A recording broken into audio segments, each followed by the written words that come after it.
All right, how we doing, everybody? Welcome to another session of Tyranny of Dragons here on Forgebreaker. Gonna be a rough night. You're gonna have to bear with me. Feeling a bit under the weather today, but we'll power through it and keep you guys entertained for a few hours here. Let's take a look and see. Giants is tomorrow. Should be a lot of fun. They are. They had just left from being on the Grand Dame. They're getting ready to go into the sewers of Yartar and explore a little bit, so there's that. Fate's game night's Thursday.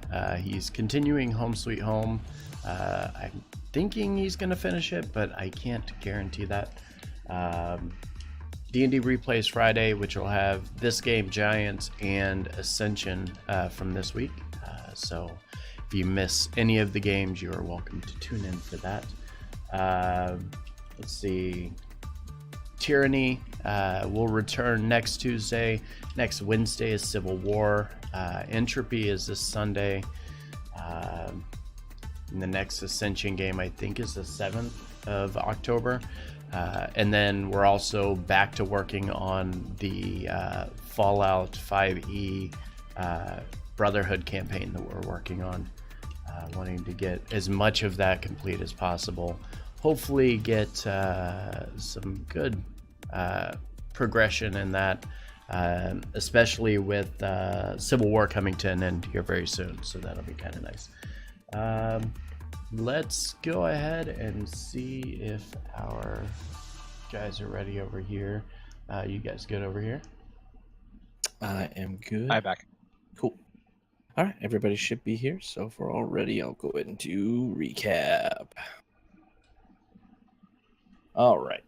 So last session, you found yourselves in combat with a blue dragon and a red half dragon, who were clearly seeking Silinestrial, who you had discovered at the end of the session previous to that. The combat was hard, the half dragon being very proficient with his weapons, and the blue dragon fighting from the air and attacking the casters in your party.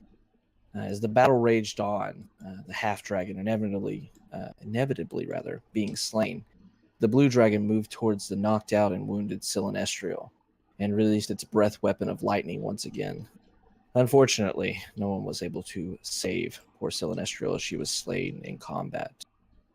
The dragon then began to fly away, though Ignalia flew through the air to chase it down. Unfortunately, the spell Terra was attempting to cast at the dragon backfired in her face, knocking her out.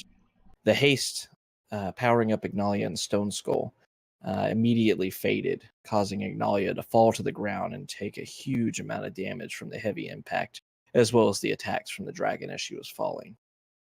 The dragon then began to move away, and unfortunately, none of your attempts to stop it prevailed, and it escaped into the distance, its goal of killing Silinestrial being accomplished. You continued on towards Daggerford, arriving there a few days later. Some of you throughout the night, as you all rested, guarded the prisoners that you were keeping in the wagon, while others rested in the inn for the night, and then you continued to make haste towards the city of Waterdeep. While you were traveling, once again, you all felt the now familiar presence of the Drakhorn, knowing that it had now cursed the land 3 times. You continued hurriedly with this revelation towards Waterdeep, arriving a few days later to the City of Splendors. As you arrived in Waterdeep, you immediately made your way towards the Palace of Waterdeep, lying at the base of the mountain within the city. As you approached the palace, you saw a large retinue of guards guarding the front gates of it. You spoke with them, knowing that this security was much larger than when you departed the city, and you were told of dragon attacks that had been happening along the Sword Coast during your absence. You were even told that Red Larch to the northeast had been partially destroyed in one of these attacks, and a lot of the people in the area were very much on edge. After showing your writs, you were allowed passage into the palace. You were escorted within it directly towards Leosin Erlandar, knowing him to be the point of contact that still resided in the palace that you knew of. Leosin told you that you had been heading up, he had been heading up the information gathering for the council as of late. He asked you about what had happened with you and graciously listened to your information that you had obtained from your assault on the tomb of Diodarius, as well as what you had gleaned from Verum while you were traveling. You were once again told about the information from Dala Simmerhelv concerning the Drakhorn. The only lead she was able to divulge was that a one Makath the Crimson, a tiefling sorceress that was part of the Arcane Brotherhood, had traveled far to the north to the Sea of Moving Ice in search of the Drakhorn, but had gone missing several years ago. Leozen told you that if you still wanted to investigate this lead, he would make all the arrangements for you to travel to this cold place within a few days. With that, you bid your farewell and to your friend, and ventured into the city to do some shopping and get your weapons recrafted with silver for whatever reason. You met a very knowledgeable dwarf named Erlingel, who said that he was capable of silvering your weapons and crafting new ones, and charged you fair prices as he seemed intrigued by the job, especially by Gleam Edge. So at this point, you find yourselves within the city of Waterdeep, just leaving this kind of area. Oops, it's not the right map at all. Leaving the area here within the trades ward that was kind of set off for all these forges and such, all these different blacksmiths and armorers and such, all working in the same area. And as you're all walking around, is there anything y'all would like to seek off to go do, or what do you want to do? Potion shop. Yes, potentially. Of the magical kind. Okay. Give me an investigation check. Everyone? Anybody that's looking for a shop. The blind girl investigates well. No, Tara, I'm just saying, it's really nice when you do that spell, but if you can't feel me on the ground, I mean, I really appreciate it if you could just do what you can to keep it up,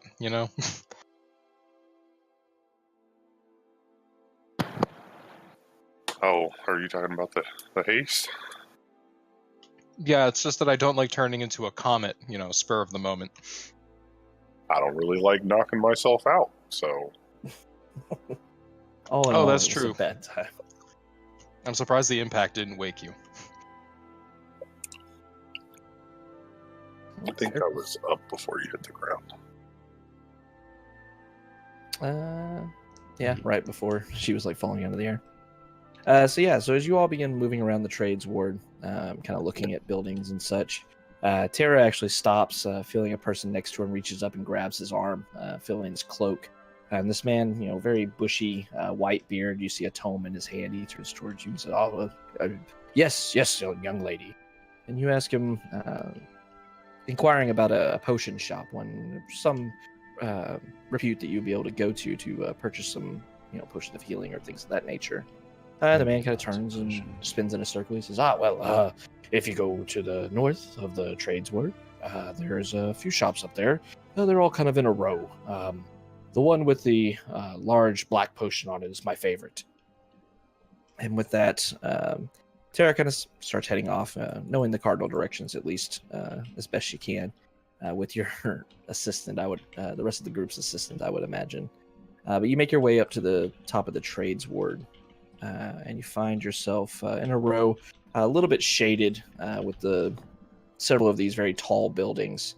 Obviously being shops, you see a couple of them actually have what appear to be greenhouses up on the top level of them, about 4 floors up, surrounded by glass and such. But you can clearly see what appears to be, plants residing on the top of these places.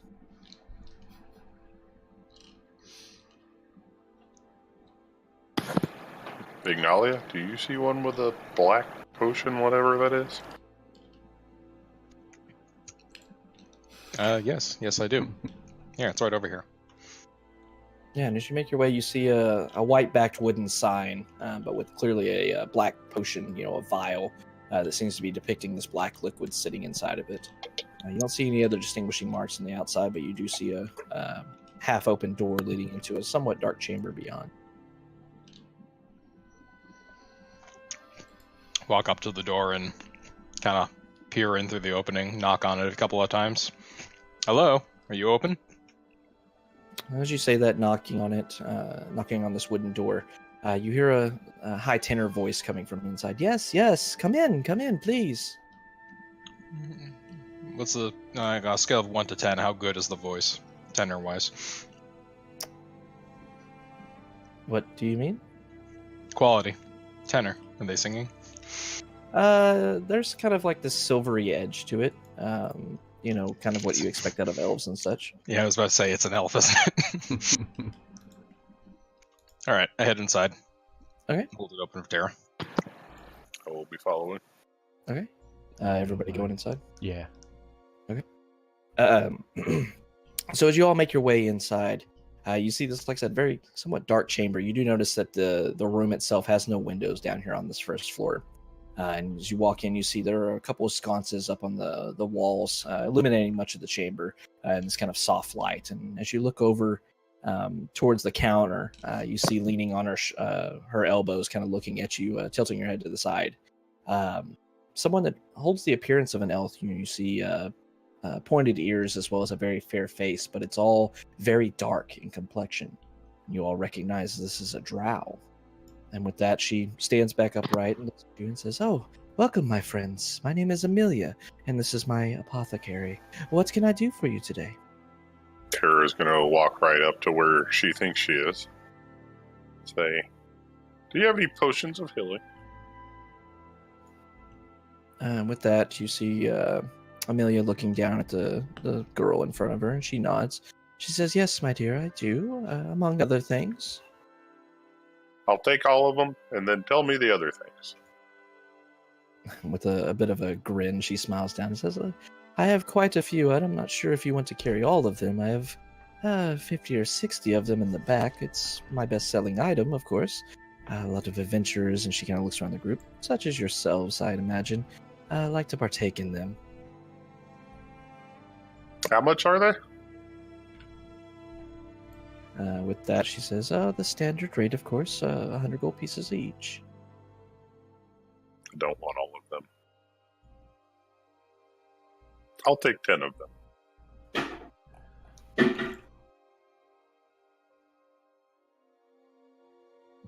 Yes, I think I'll take about 4 myself. Okay.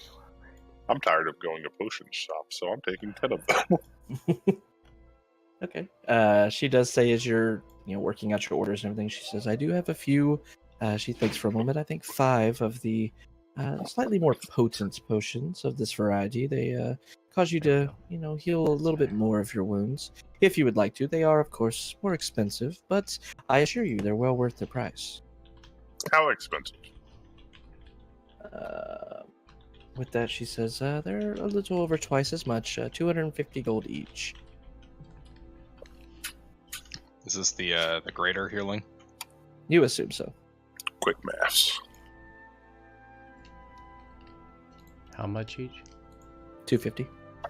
And they have how many? 5.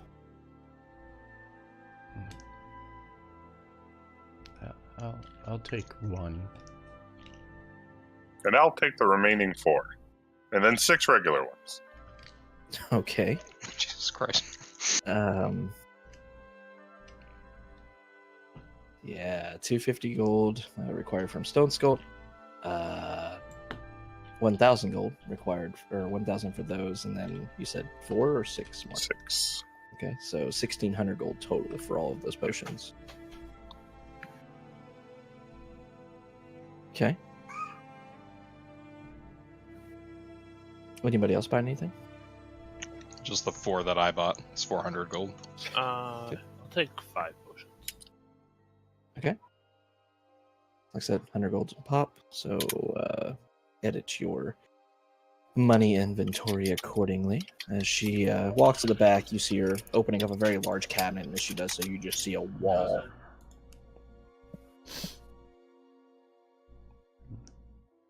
That's a lot of You see potions. just this wall of red potions sitting in this cabinet. It's nothing else, no other colorations or anything else. It seems like just a cabinet for potions of healing of different sorts.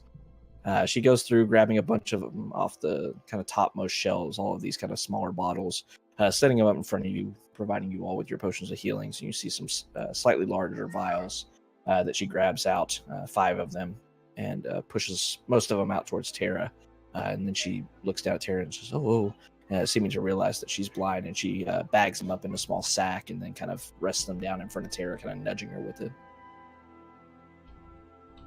I'm going to smile at her and just take the bag and drape it over my shoulder, I guess. Okay. You said you had other wares, though. Could we take a look? With that, she nods. She says, depends on what you're looking for. I don't like to brag or anything, but I'm very adept at my work here. I'm able to make pretty much anything most that require. If you seek out a potion to make someone fall in love with you, though with your beauty, of course, it would be no issue, I'm sure. But I have something for that. I have ones if someone has scorned you and you want to take care of them. I have some potions that could assist with that, though of course there will be no receipts for those. It depends on what you're looking for, once again. Do you have any that help with cold?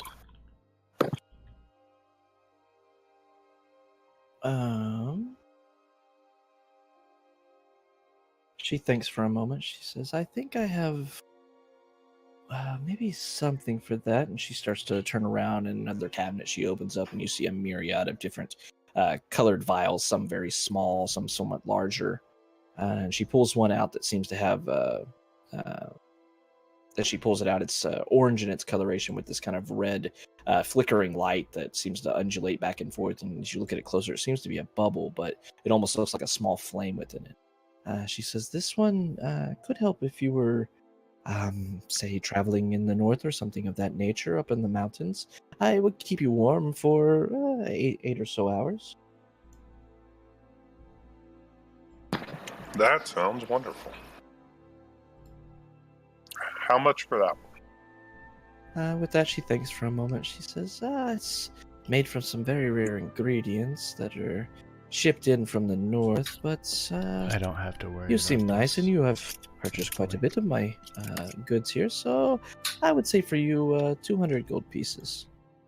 I will count out 200 gold pieces with my fingers and slide them across the counter. Okay. How many And of then these? I'll hold the bag open for her. She only has one. Okay. It's okay, I also have a potion of cold resistance. Well, I was gonna say everyone else should probably buy such a thing too. Well, the other place I wanted to go was a tailor to get some warm clothes. But we can just assume I did that. And you were told by Leosin that he would provide stuff like that for you. Okay, awesome. Pretty much everything beyond or barring magical means, he would provide warm clothes, ship, shelter to have along the way, and all that fun stuff he was going to provide to you. What is this potion called? Havoc? It is a potion of warmth. Okay, I thought so. Yeah, you'll be unharmed by temperatures as low as negative 50 degrees Fahrenheit for 8 hours after drinking. What was this potion you had said? Something about harming someone who had wronged me? As you ask Amelia that, she kind of shrugs. She says, well, it's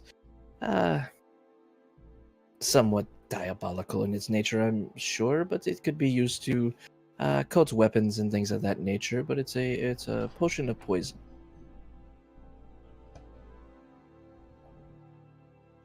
I don't know much about use of such an item. I don't think it's really for me, though. Perhaps someone else? I'm just gonna look back at Steve. Poison, you said. Yes.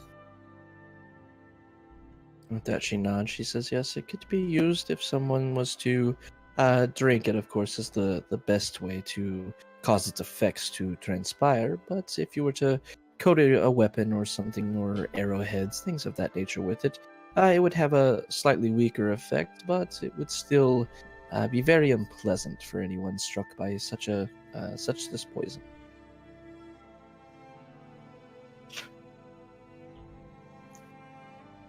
I'll take one. All right. With that, she nods, and you see her moving across the room to the other side, opposite of where you saw the potions of healing. You see her open up a cabinet, and the top row is filled with more red-looking potions, and she grabs one of them. And as you're looking at it, it appears to be another potion of healing.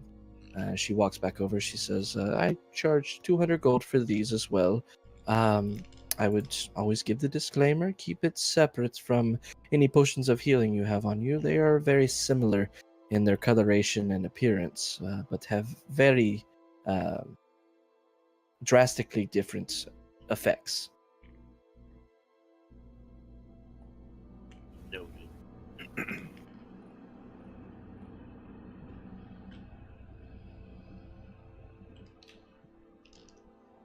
Anybody else looking for anything? No, I'm all set. Yeah, I I'm think good. that's all the specific stuff I had. Okay.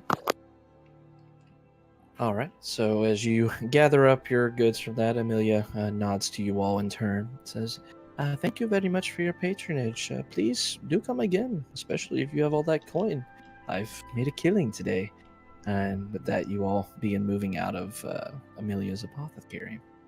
As you exit it back out onto the street of the trades ward, everybody except Zorn, give me perception checks. I wanted to say, I'm not being like openly hostile, but I am just kind of like paying attention to the verb usage and eyeing the drow. She just smiles very innocently back to you. You said perception, right? Yes. We have a third 18. No. Yeah, I tried, guys. So all three of you, Stone Skull, Rogar, and Ignalia, you see a man, appears to be a half-elf, somewhat younger, panting, kind of standing out in the middle of the street, people walking right by him and such. He's looking around, kind of panting, leaning on his, kind of on his legs, and seems to be very much out of breath, and seems to be scanning the crowd around him, and stands back up, wiping sweat from his brow. You see he holds what appears to be a piece of parchment in his hand, and he turns and looks directly at you, and he says, "Ah, there, right there!" And he runs over towards your group. Right. Fuck off, Scott. As he runs up to the group of you, still he stops again, kind of leaning on his knees once again, taking deep breaths, and stands back up, and he holds this letter up in his hand. He says, "I'm assuming," and he stands back up. He looks up at Stone Skull. He says, "Bald markings, Stone Skull, Golden Dragonborn, Rogar," and he kind of looks down towards Terra. Says, "Blind girl Terra and armored red hair. Yes, you must be Agnalia. I have this for you." I thank you. Your name?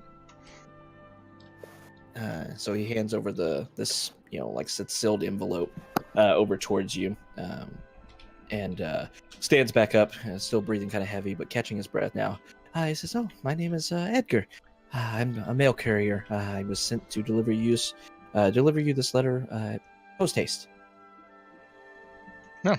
Well, thank you. And I'll give him a gold for tip or whatever.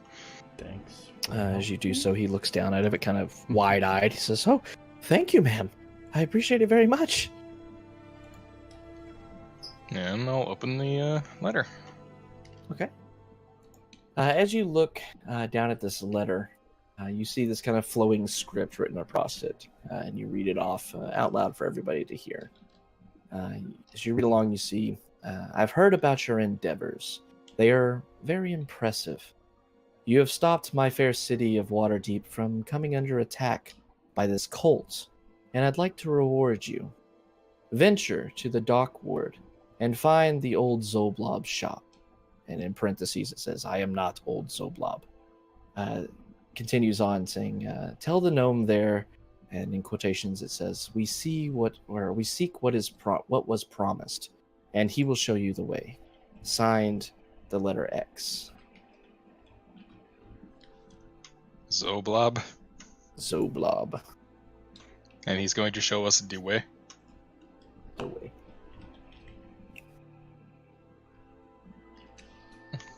Wait, Oh, this is curious. he said he wasn't old Zoblob, but then he signed his name X. I mean, does seem suspicious.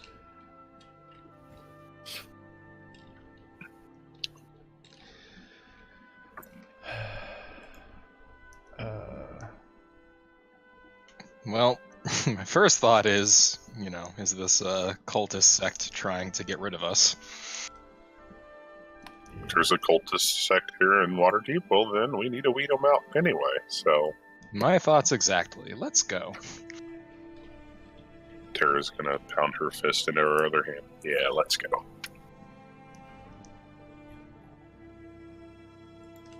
Stone Skull, smash.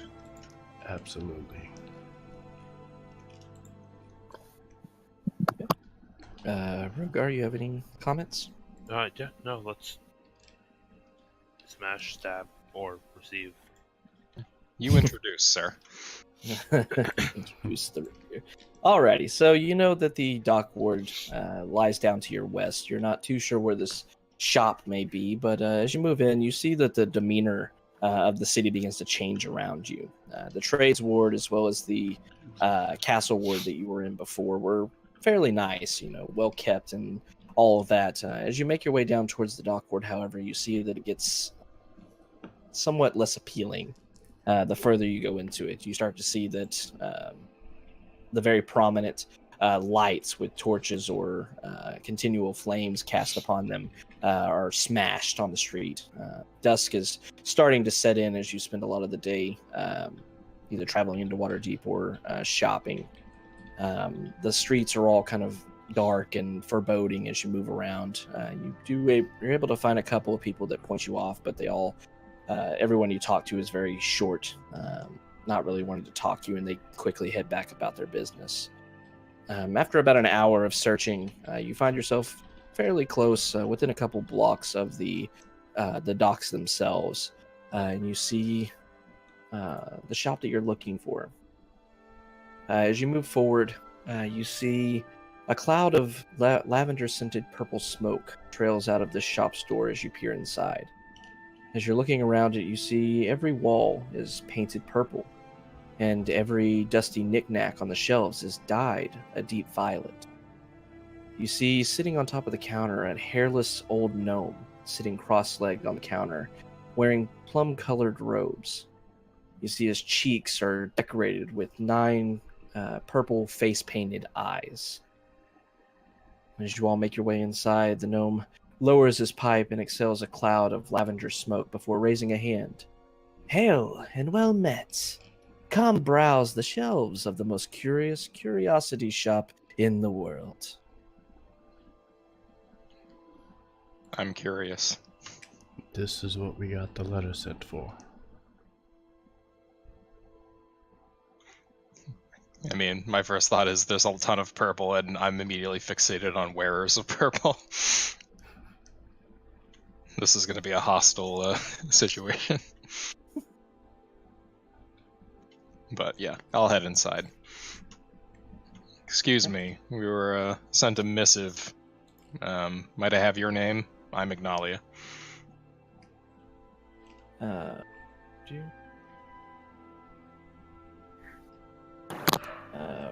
As you ask that, he kind of lowers his pipe once again, exhaling this lavender smoke around the room, down by your feet.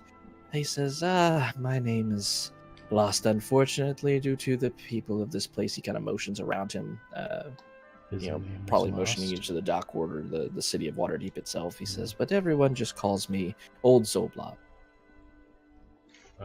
So the letter came from you then.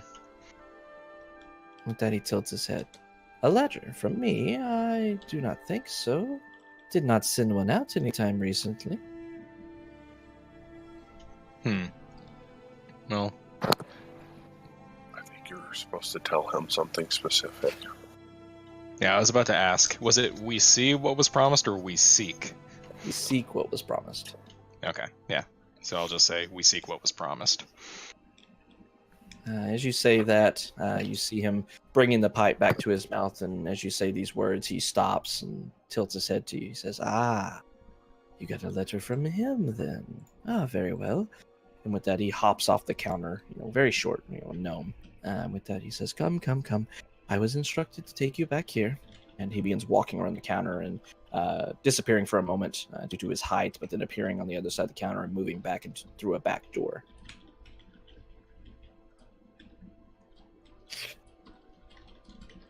Come, come. I don't know. Stone Skull thinks he knows something. I'm nervous now. Out of character, I think I know something. In character, I'm fucking clueless. As you I don't know should say. anything. All right, I will follow. Intelligence 6. Okay. Everybody following? Y'all. Yeah, I'll bring up the back. Okay. So as you all move back into the shop, you see that it seems to be somewhat larger than what you thought the building was originally. You follow him through, you see more of these just very purple, all of them purple, trinkets sitting on shelves and tables and such as you move through a somewhat larger room. And then you continue on through another door. And as he opens it, you see that there is a stairwell leading down, which is a bit peculiar because you know that down below is just sewers. But with that, old Zoblob continues down the stairs, still saying, "Come, come," and moves down, grabbing a torch from the wall. You follow him down these stairs, becoming surrounded by stone as you do so, as you see the stone chamber surrounding you. As you move closer, or further down it rather, your nostrils are somewhat assaulted by a bit of a foul smell that you're able to clearly recognize as probably the sewers of the city. You make your way down further, heading down a few flights of steps, going down fairly deep into the ground here. And with that, you come to a left and right impasse that Zoblob stops at and turns towards you. And as you all begin to catch up, he turns, holding out the torch. Who's in front? Me. He holds out the torch to you, Ignalia. He says, "All right, I have done my job," and he points off to the left passageway. "Continue down this one, and your first right, take it. There will be a door on your right, and leading to another stairwell. Take that as well." Very well then. And just curious, what do you sell in your shop, in case we wanted to stop by later? With that, a bit of a smile crossing his face, he says, "I sell curious curiosities.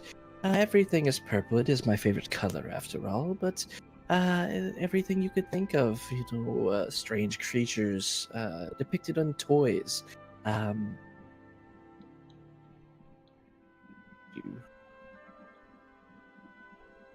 What this? Oh, I know what that might be. Haha. Just last week, I found this mummified goblin hand that I painted purple. I have an old chess piece on one of my shelves made of glass, a brass ring that seems to never tarnish. Very curious. I have all these different items, none of them overly magical or anything of that nature, just trinkets, really." Yeah, very good then. Thank you for showing us the way. With that, old Zoblob nods and says, "Very well. Once again, I have done my part in this. Continue on." I'll hand the torch to someone else and just cast light on my hand. I'll take the torch. Okay. Hey, Bardic, how you doing, bud? So you just continue on, right? Yep. All right. Are you following his directions, or? Yeah, I'm gonna go straight for now and wait till I come across said right turn. Okay. So as you continue on, the torch as well as your light spell illuminating the passage before you, you do see small trickles of running water below your feet, random bits of God knows what flowing through it. You step over it, having dry land on the left or right of the stream to use. But you continue on. You continue on for a little while, about 15 minutes or so of steady walking, before you finally come up and see a passage leading off to your right. Is there any difference in the surrounding? Any markings? You don't see any markings or anything. It just seems to be another offshooting of this sewer passageway. All right, no, take it. Okay. So you continue on rounding this corner, taking the first right. Once again, everything's very silent around you. You just hear the tiny trickling of water down beneath you is the only thing making sound aside from your footsteps and breathing that echoes around you. You continue on for about another 5 minutes or so, seeing Awesome. Glad to a have you door, here. A wooden little in more its quiet than construction, usual, appearing on your feeling right a out bit of the under the weather. darkness. So, but good story. So, hopefully you stick around and enjoy Anything for a bit. So ornate we're about it, just or is it done just with kind of phrasing, right? That's nondescript? not a thing It anymore. is an extremely Thank you for the nondescript door. follow, Bardic. Casual, too casual.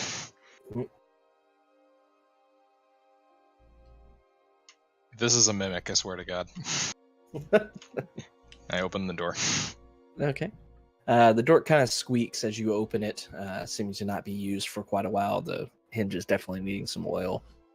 But as you hold your hand out, the light spell illuminating the passage beyond, you see immediately a set of old stone stairs leading downward. All right. Hey, Tara, do you feel anything? I just want to be cautious. Tara will reach out with her senses, and do I feel anything? You feel just immense amounts of stone all around you, pretty much as far as you can feel out. You feel a couple of different passageways intermingled amongst the stone, but nothing really jumping out at you. It feels comforting and inviting. Oh, that makes one of us. All right. I descend. Okay. So you make your way down these stairs, initially starting off just straight down. But after a minute or so of walking, they begin to wind a bit, and you find yourself descending at least another 50 or 100 feet or so. It's hard to tell as you continue down these stairs. And as you do so, you come down and see another wooden door before you. I will go ahead and open it.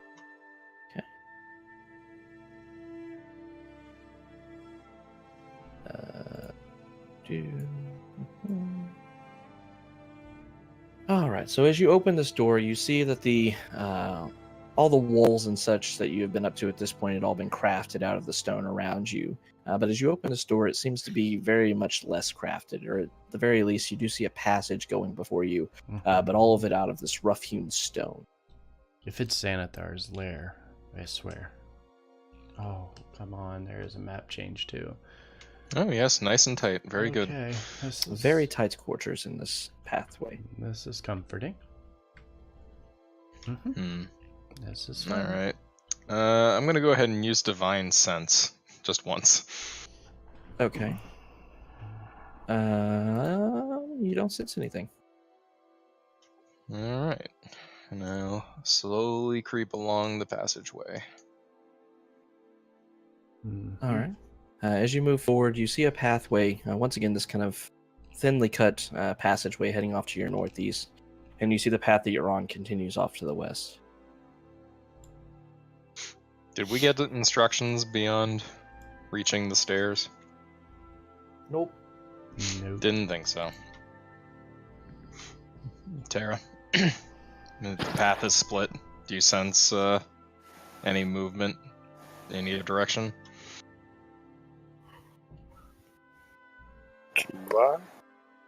As you're feeling around, you do notice since you're walking in here, you kind of stop for a moment, checking yourself, because it feels you're definitely able to feel stone within the area, but it all feels somewhat unnatural. And even as you touch the walls and feel it, it almost feels natural, but at the same time, you do find smooth pieces here and there, and it seems to be somewhat limiting your sight around you. So for mechanics-wise, you only have 15 feet of tremor sense, essentially. But in the immediate area, you do feel these stone walls and such, and you're able to barely feel the path that Ignalia is standing on, but you don't sense any movement. The walls are kind of limiting here. We're good for about, I don't know, 10 paces or so. I nod, noticing that I'm like about 10 paces away from her. Yeah, I'll look to Steve and Stone Skull, see if they have any input.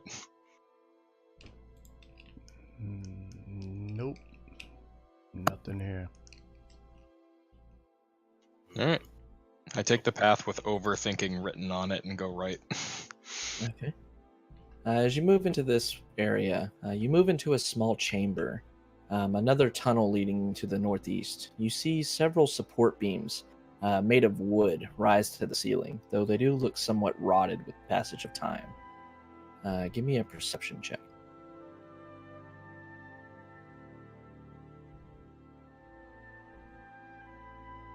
As you're looking around, you take a little bit more notice, only seeing stone up to this point, at these columns. And as you're looking a little bit closer, it seems like they're not even reaching fully to the height of the ceiling, which is about 20 feet tall. It seems like they're just kind of resting there. And as you kind of look down a little bit closer at them, you see what appears to be a thin wire attached to the one to your left and stretching across the room and directly in front of you, all the way to the east column. Hey, Steve. Does this look like a trap or someone's terrible game?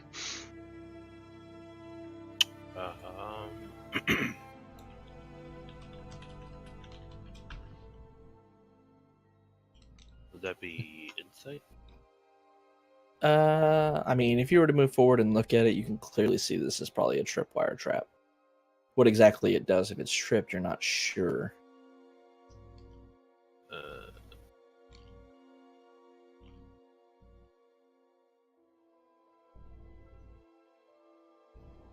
Yeah, like I said, you see it's a tripwire trap.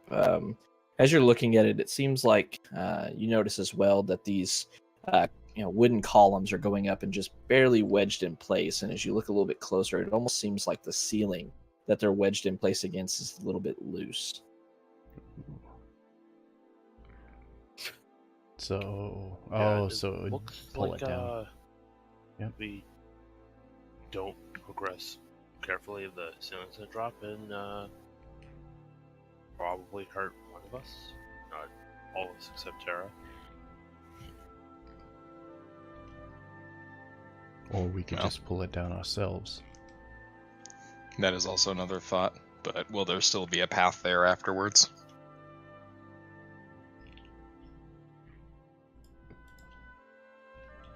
Can't really tell. Are you able to disarm it? Where's Mr. Pebbles? I can sure try. Yeah. There. I can't see him. Alright, well, while Steve tries that, everyone take a few steps back. I can barely see anyone. Slide the hand. Thieves' tools.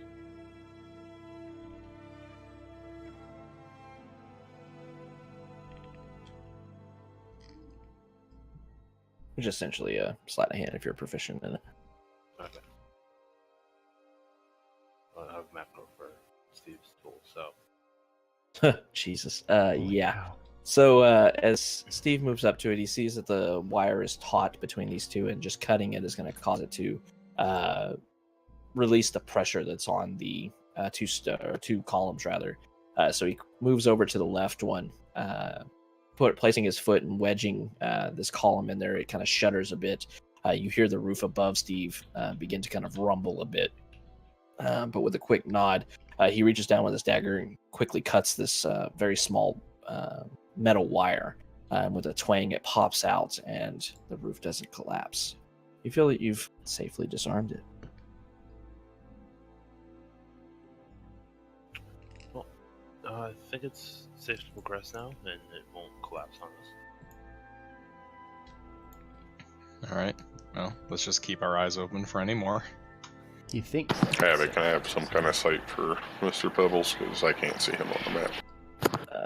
Yeah.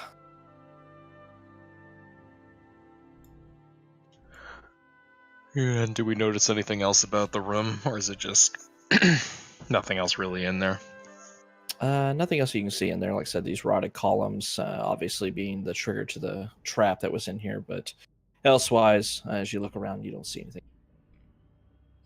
Alright.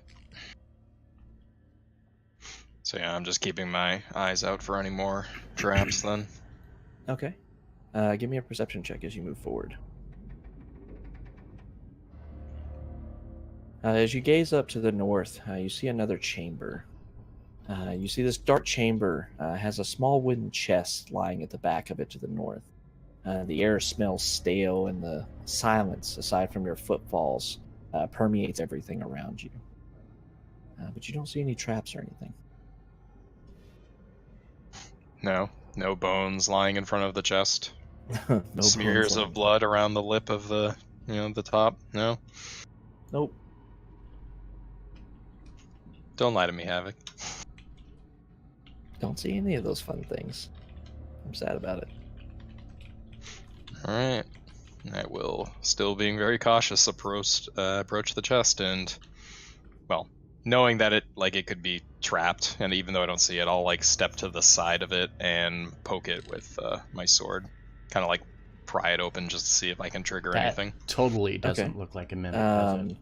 As you poke, Nope. poking it with the pointy end of your sword.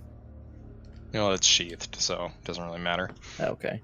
Yeah, so as you pull out your sheath sword, you kind of reach forward, trying to see if there's any traps or anything.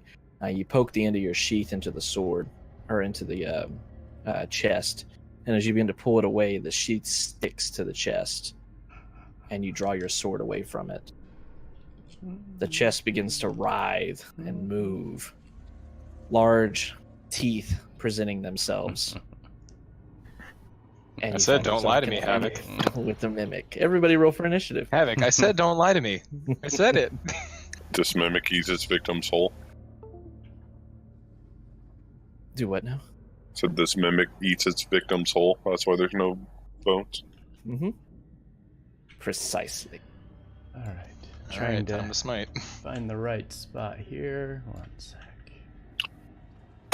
That's cool. Oh, Jesus! All the crits. How does he still have a 19 with a crit one? It's getting No, he close. rolled a crit one, but Initiative. then he re-rolled. Yeah, he gets a reroll on an initiative. I was about to say, yeah, you tell me how you have a plus 18 initiative modifier. I want to know. None yet. That's how I have a plus 18. I can't from up there, can I? Missing the stone skill? Yeah, sorry, I was And doing Mr. stream Pebbles. stuff. I mean, I guess with rolls this bad. Here we go. No, I'm still to it. It doesn't matter. Alrighty. So is this obvious hostile creature opens I'm its gonna have to gaping bring it maw, to the the bottom. sheath from Ignalia's blade still hanging off the side of it. You all prepare to fight. Steve, you're first. Well, I'll come in and stab it with my scimitar because I left my rapier with the guy. Okay. Ooh. Just kidding. Gonna go ahead and need a P100 out of you, please. Yeah, no. Man, all the nat ones. Mhm. All right. 82. Okay. House rule. Uh, Crit fail. We roll on a fumble. So as you table see to this what thing, happens. it's not really seeing eyes and such on it, but more so just seeing this mouth kind of and a very large tongue lapping at this sheath. You quickly slash out with your scimitar, thinking you've easily caught this thing, but it quickly kind of turns into this malleable form and dodges your attack, and you hit the ground harmlessly. You thought it was going to be a heavy hit, but it was not. You are surprised until the end of your next turn. Neat. Great. Cool. Anything else? Can I disengage? Yeah. All right. Stone Skull. Yeah. So, do I hear all the ruckus in the back? I imagine you hear a little bit of noise. Yeah, like, holy crap, the chest is alive. Yay! Okay. I'm gonna. None of us actually sounded that surprised. I probably said something closer to like, hey, give that back. I need this. I'll take dash action for one attack, and then second attack try to hit it. I think it's gonna miss though. 14 will hit. Oh, will it? Okay. Not Okay. raging. For 12 slashing. Okay. As you begin to pull your sword away, you notice it's sticking. Give me a strength check. Okay. Yeah, you're able to pull the sword away. Okay. Could it have been in athletics? No, strength. Okay. But it's fine. So succeed. All right. Yeah. So I'll just smack her with the sword, and that'll be my turn. Okay. So yeah, sword comes down, slashing through this, seemingly to be a chest, but you see its body kind of splitting with the wound from the sword, or great sword rather. Blood beginning to kind of trickle out of the wound, obviously not having much of the form of the chest anymore. And Stone Skull, somewhat difficult to yanks the sword back away from it as it kind of sticks. Ignalia.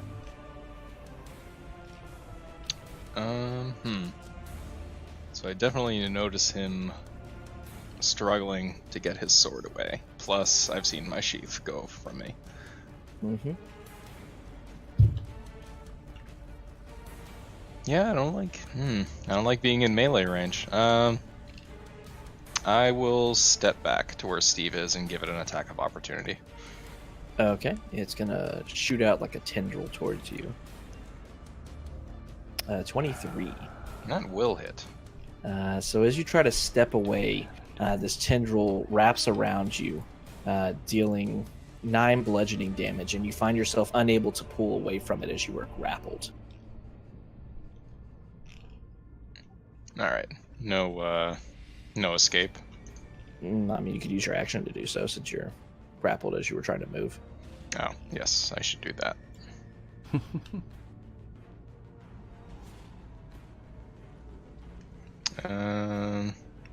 Remind me. That's Athletics or athletics acrobatics? or...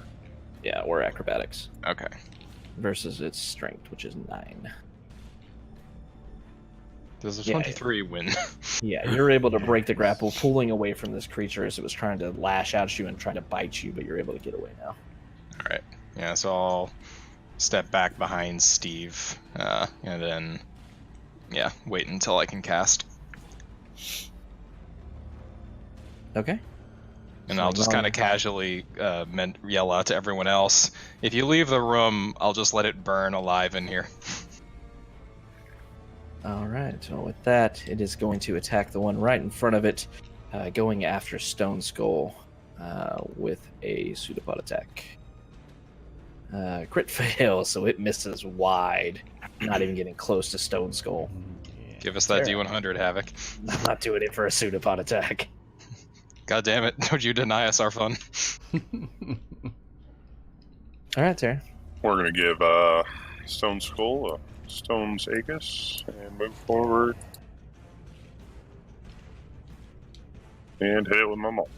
Hit him. 22 will hit. For 8 bludgeoning. All right. Does my 8 win? Unfortunately, your maul is now stuck to this creature. Okay. Anything else? That'll end my turn. All right. Heavy blow coming down on top of this creature, dealing a good chunk of damage, but Tara's just sitting there trying to pull on it, but is unable to pull the maul back away from it. Steve.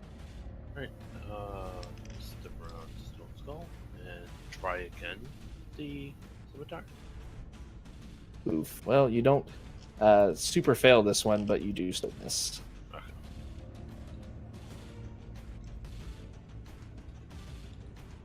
Disengage. All right. Steve moves forward, swinging a scimitar, but this thing's struggling, kind of moving towards Tara, and unfortunately the scimitar misses. And these new weapons kind of giving you a little trouble since you haven't used them in a while. Stone Skull. Gonna strike. Hit. And 17 slashing. Strength check. 19. Mm-hmm. You're fine. To hit it again. 16. It also hits. An additional 13. Strength check. 15. Still good. Okay. And I will actually sidestep to make a clearer path going straight ahead. Okay. So Stone Skull with 2 big old hits from this great sword is able to just start cleaving away at it. You see parts of this thing's body being lopped off, the top of the chest going over to the side of the ground. the mouth reappearing down below and lunging out again. But Stone Skull quickly chops down, chopping some of the teeth away. This thing is now covering the floor with this blood and goop and such. It looks super hurt. Ignalia. Yeah. All right.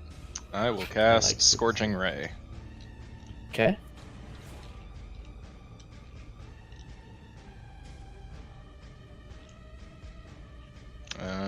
So where is that?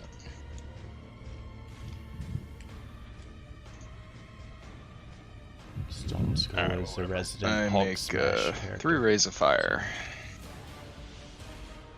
Makes things die quickly. How many of those hit? All of them, actually. Oh boy. You take 16 fire damage. Yeah, and as these rays of fire streak out, winding themselves around Rogar in front of him, or in front of Ignalia rather, streak out directly at what's left of this creature, hitting it 3 times. You see the bits and pieces of it that were still there start to catch fire, burning up, and then you just see just black sludge, charred and such left behind.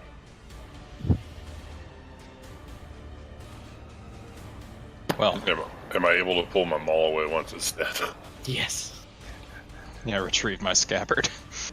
You see just a pile of goo and nastiness and charred remnants. It smells like burnt, rotted meat in the room now. All right. Was Whoever the sent that mimic- letter better fucking talk. Was the mimic holding anything inside of its maw? You do not see anything. Okay. Nothing else in the room entirely. Yep, pretty much. I grunt.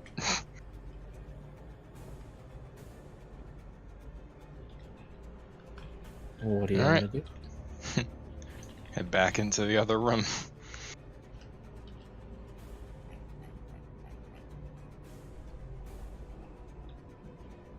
Okay. Once again, you see the small room. Nothing new has come up into it or anything.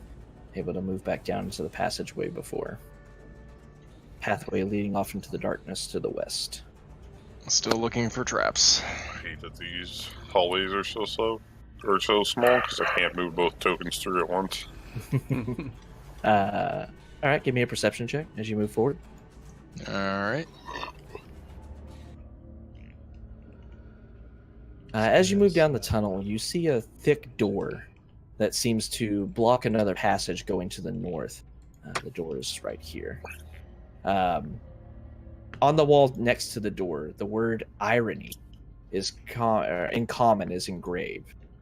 As you move closer to look at this somewhat out-of-place door, a voice suddenly resonates from the door itself. "Hello, how are you?"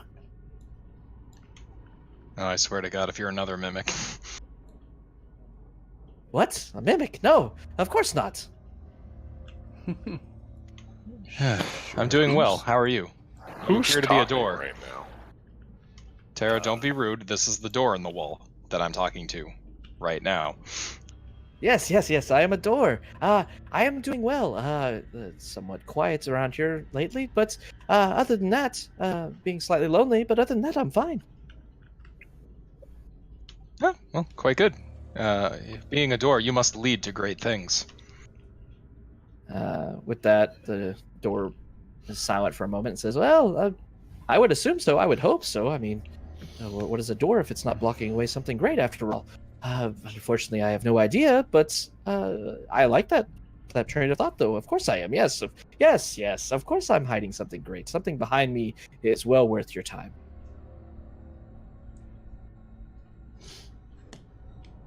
Pretty sure me and in character are just staring.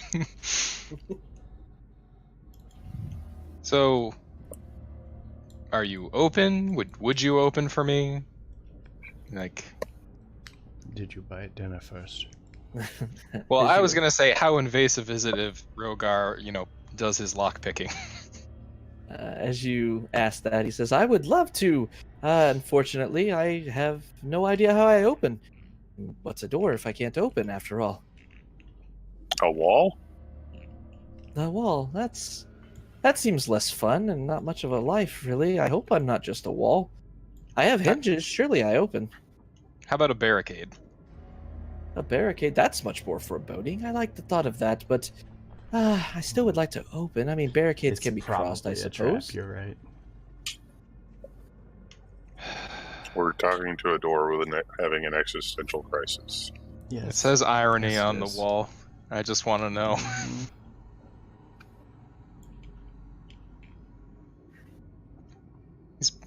You know what? I'm willing to bet he opens and there's just stone on the other side. Is that it, Havoc? That'd be pretty fucked up if it was. I know, I would fucking hate you. Has he ever been open in the past? As you asked that, I am standing right here, little girl. No, actually, I've never been opened. A few people have come down and tried to puzzle out how it is to open me, but no one's been able to figure it out. It's somewhat depressing, really. You said you're standing there. Don't you mean you're more hanging around? I mean, I suppose one could say that. I am on the hinges after all, but, you know, standing, hanging, sitting, it doesn't really matter. I just It want does to be matter, opened. because if you were standing, you'd be a wall. The little girl has a point. Okay, yes, I am hanging here. I'm gonna lean down to Tara and say, do you see anything on the other side of the door? Tunnels are pretty limiting. I imagine the door is too. I imagine if you moved forward, you'd be able to sense that there seems to be a passageway, though you can't see exactly where or what it leads to lying on the other side of the door. Good. It's not more rock. That's a start at least.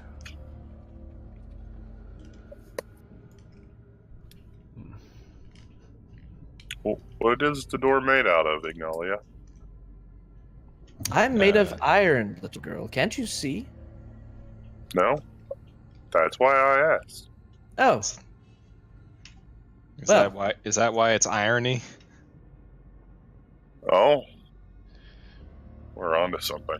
Did you ask the door Or are we its just name? overcomplicating it? Did you ask the door its name?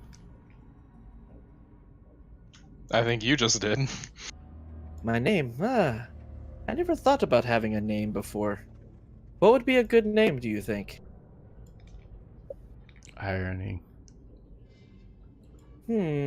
Irony, as he says that word. Ignalia is impaled by 1,000,000 darts. This large Only to iron end my and- suffering. This large iron and obviously sentient door swings open. He says, "Aha! That's how! I like that name. That name is very nice. Thank you." I had a feeling. This is a variant of a door I used once. By accident, Stone Skull solves the riddle. Truly, your intelligence is vast. Stone Skull smart and Terra can see. And I'm a very cold person. Yep. And I'm phenomenal. And Steve is a rogue. The iron knows no bounds. And in the wake of that burn, One of these things Ow. is not like the I'm gonna find a large rock to wedge and make sure the door can't close. As you do so, the door says, "Oh, that's not necessary. I will remain open until you're ready to leave." Mhm. How do you I'm just know making that sure if you you've don't never been close off open your before? potential. With that, the door is silent for a moment. I suppose that's a good point. Yes, place that rock there. I will do my best not to close on you, but, you know, who knows? Does it have hinges? It does. Listen, guys, I really want to take this door with us. Can I take We the should door take this off the door with hinges? us. Carry Looks it like on it'd my back. it'd be somewhat difficult to do so, but you might be able to manage it. Oh my fucking Christ. Difficult Door. for the Goliath. Door, irony. Irony. What if I could turn you into a shield? A shield? Oh. Huh.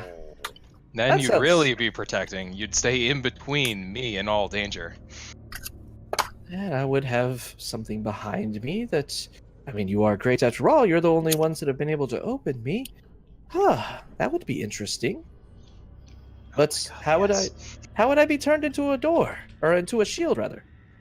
I don't Well- think it's going to be a comfortable experience for you. All change is hard. We push through to get to the other side. Make a persuasion check. Also, I'm not mentioning the awful warlock that's probably going to have to do this. Oh, God damn it! He says, I'm pleasant, you say. I'm not a big fan of pain. At least I don't think I am. It doesn't sound fun. I don't know if I'm going to not be a door anymore and become a shield if it's uncomfortable. I'm not sure if I want to partake in that. Are you sure you can even feel pain? And as I say that, I'm going to knock on the door with my hammer just lightly. As you do so, this loud kind of, not super loud, but the clang of metal on metal rings out across the chamber. And with that, the door says, I mean, I felt that. It didn't hurt. It was a very light tap, but I did feel it. a light tap. I don't know. I think Then that should be nothing. he kind of liked it. Try it again.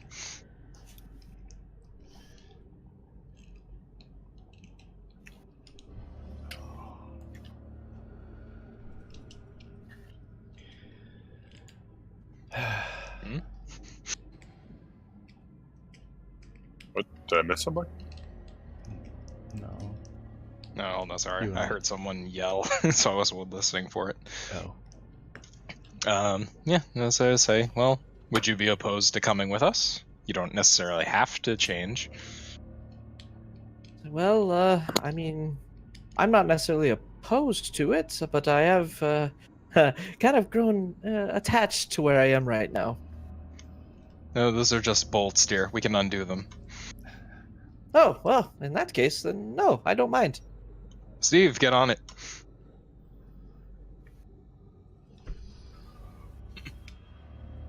This is happening, you guys.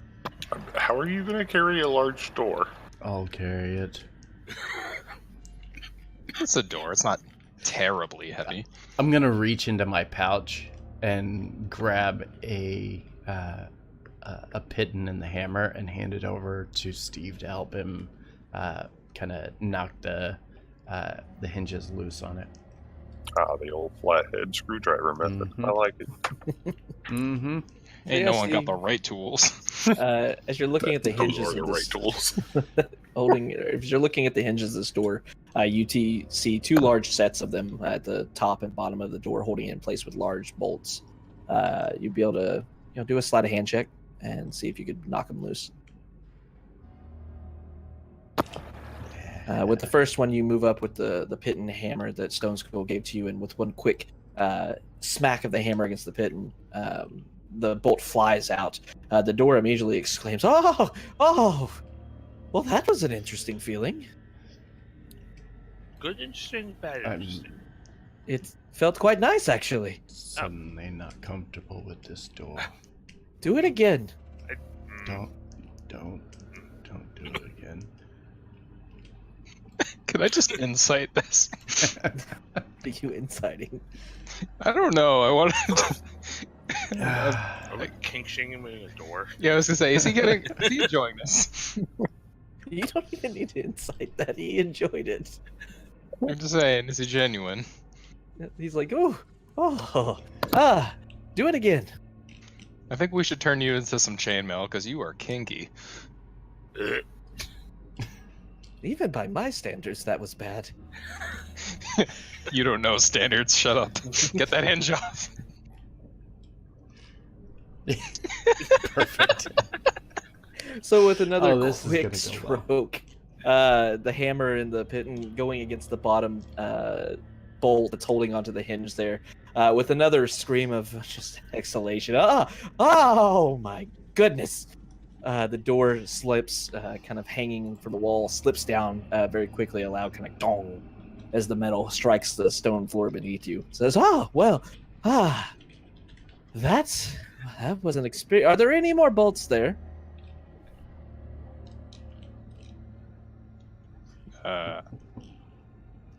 Are there?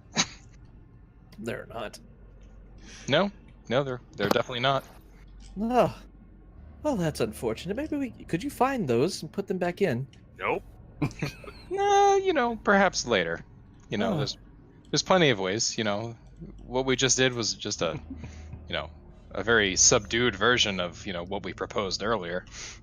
Oh, is it? Well, I don't know if I'm ready for that, but well, I'm off the wall now.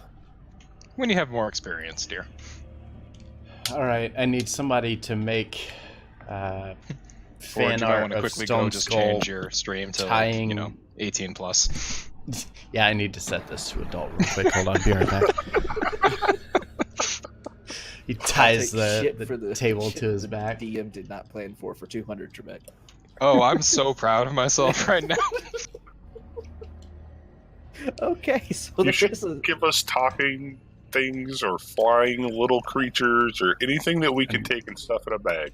I'm going to take the hammer and piton from Steve and put it into my pack and grab the rope and hand it to him and say, I'll hold it up, just wrap the rope around me, it's fine. You're going to tie it to the front of you. No, he lifts it up and puts it on his back. There's no way this thing will fit in the bag of holding, right? Probably too big. No. Yeah, there's no way. All right. Well, it's a thin door, or thinnish like- rather, but I imagine yeah. it's way too long. Yeah, it's like 4 inches thick or so, but it's like 4 feet wide and then about 7 feet tall. Okay, yeah. So shorter than Stone Skull is. Yeah. So yeah.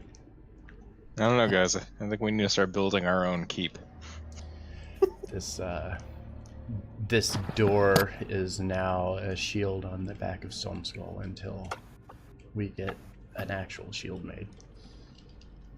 All right. So as you pick up this, somewhat large door, you're able to, it weighs at least 100 pounds, maybe a little bit more. Nah. But you pick it up very deftly and kind of right onto your back. The door exclaims, "Oh, that's a mighty, very strong grip you have there. Where are you putting? Oh, on your back. Okay. I'll just be back here then. We won't forget about you. Please don't." Also, I really want to have to introduce Willie to my talking shield next session. Or talking door. However I mean, this plays out. any of these things. Don't be rude, Willie. Ask him what his name is. All right. So you now have a talking door strapped to Stone Skull's back, and you see a chamber that is now open to you, leading off to the northeast. This is the best thing I've ever written into my notes. Hold on. I got this. Alright, I will move up a little bit. Still looking for traps. All right, give me another perception check. As you look around the chamber, you see another kind of smallish room, but you don't see anything, not even like any wooden columns or anything in this one.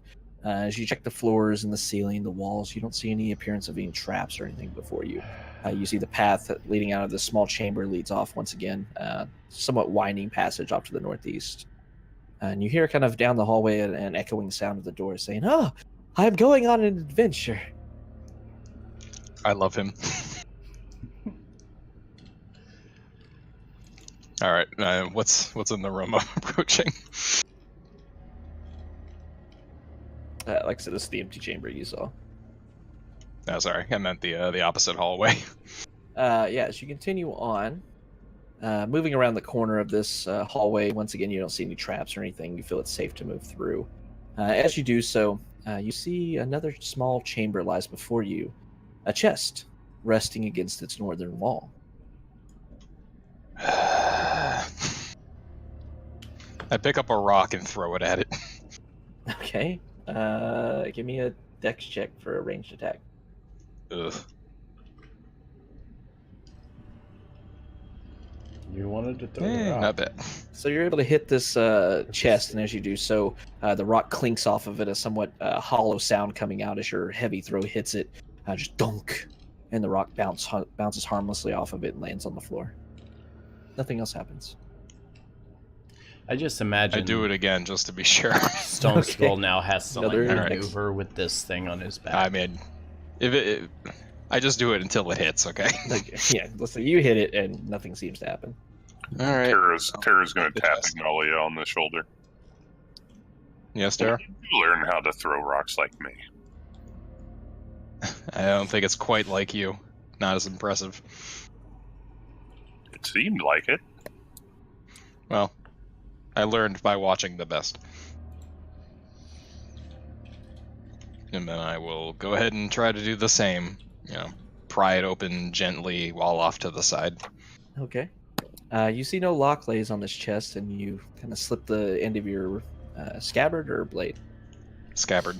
Okay. It's kind of difficult for you to get into the seams of it, but with a little pressing, you're able to slip the scabbard in between the seams of this chest lid, and with that, you lift it up, and the door opens, revealing kind of darkness that you can't quite see from your position inside of the chest. All right, I will cast light on the top of the chest and carefully peek inside. Roll me a d100. I don't even want to know.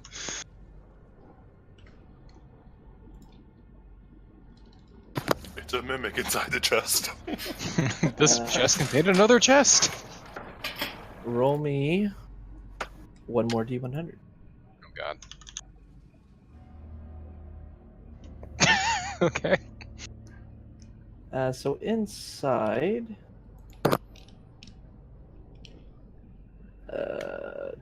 do. 1 second, please.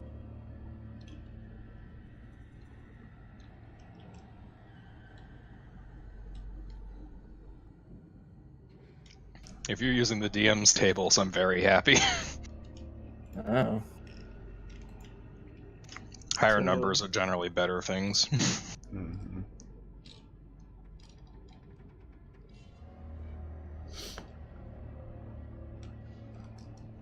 You find 3 what appear to be paintings sitting inside this. Not very large, but they seem to be very ornately made. You recognize these are probably worth a little bit of money, probably about 25 gold pieces each. Next to that, you see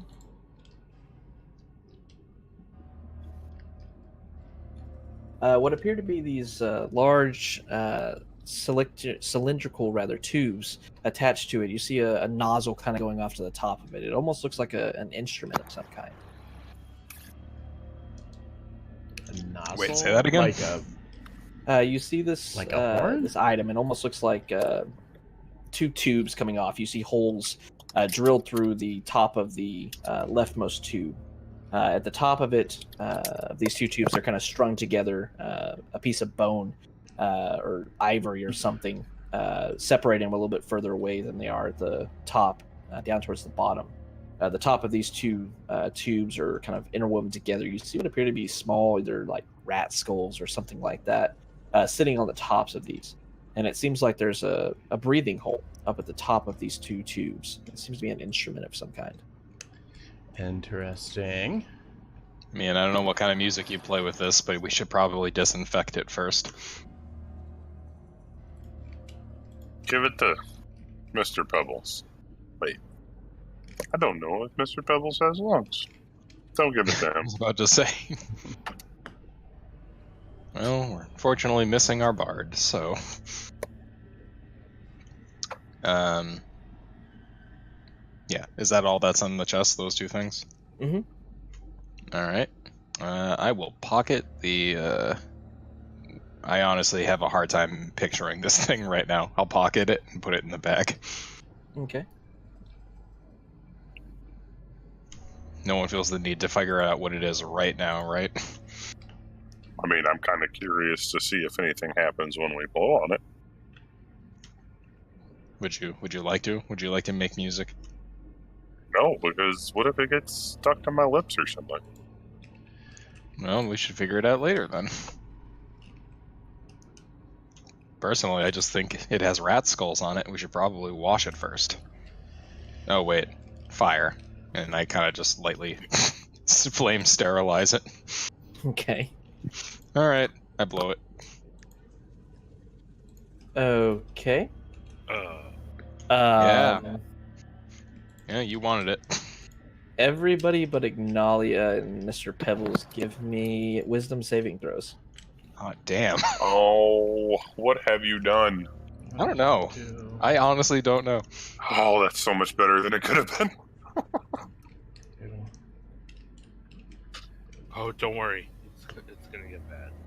I have a -2. Oh, all right, never mind. Yeah. Oh, All right. person So with as you all hear this positive kind of rolled the haunting lowest. tune begin to emanate from these two pipes on this, it kind of looks like a flute attached to a piece of bone. This haunting tune fills the chamber around you. All of you feel kind of alarmed by it. You take a step back. Stone Skull immediately raises his eyes, kind of wide-eyed, and feels frightened of it, moving away several paces. Okay. Stone Skull, are you feeling okay, buddy? Nope. As you blow into it, you start to understand the magic of it, Ignalia, and you recognize this as pipes of haunting.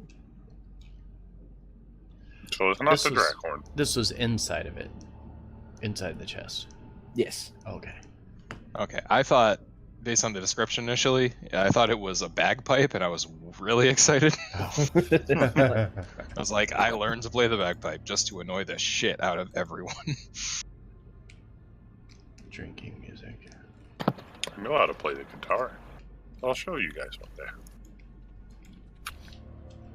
Yeah, I never actually heard of this item. That's pretty cool. Is this from that one book? Curses Rod. No, the one that I got Uh-uh. in DM's Guild. No? Mm-mm. Oh, It's in the player's handbook. cool. It's from Harry Potter and the Bag of Haunting. All right. So you found some useful items in this Mhm. room. Oh, I'm just recording them.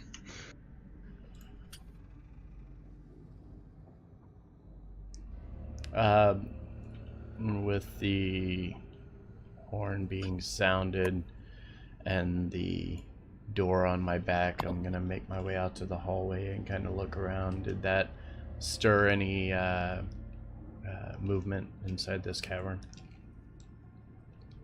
It is not. You don't see or hear anything.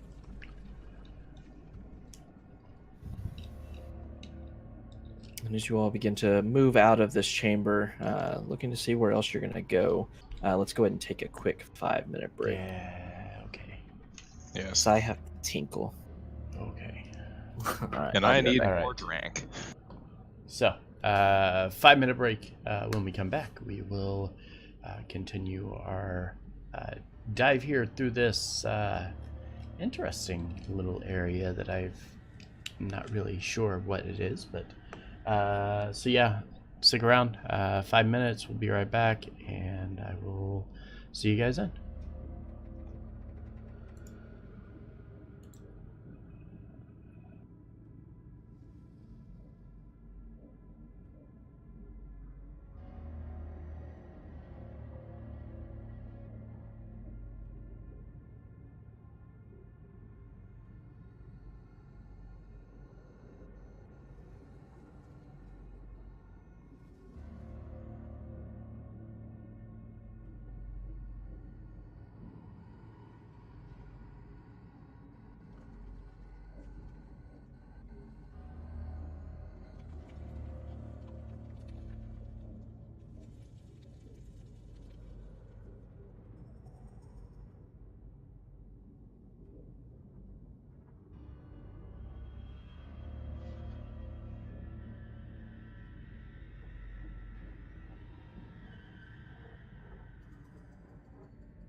right, we're coming back.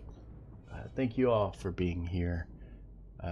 Getting ready to head a little deeper into this dungeon, wherever we are, underneath Waterdeep. Stick around. It's going to be interesting to see what takes place here. And thank you for being here, each of you that are here right now. Very much appreciate it. Hope you'll stick around for the rest of the session. If you don't already do so, give us a follow. Be sure to come back for other games. We have tons of different campaigns that we run here. Be happy to have you back here. So yeah, let's see if everybody's ready. All right, I'm ready. All right, everybody back? I think so. I'm listing Irony, the talking door, as a magic item for now.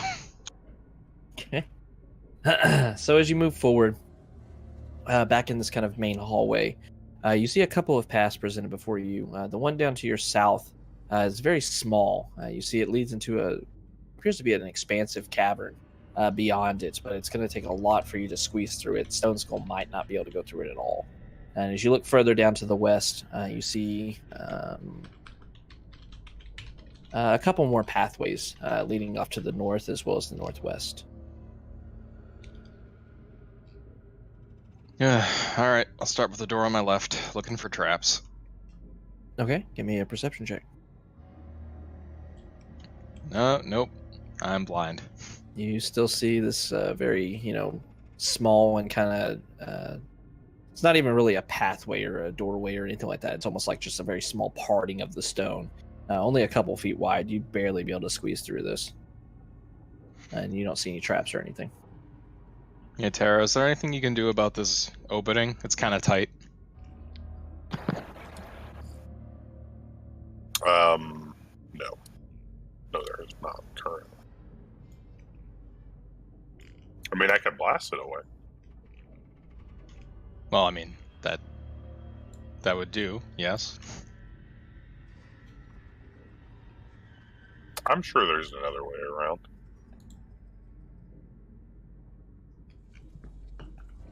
Well, if you say so.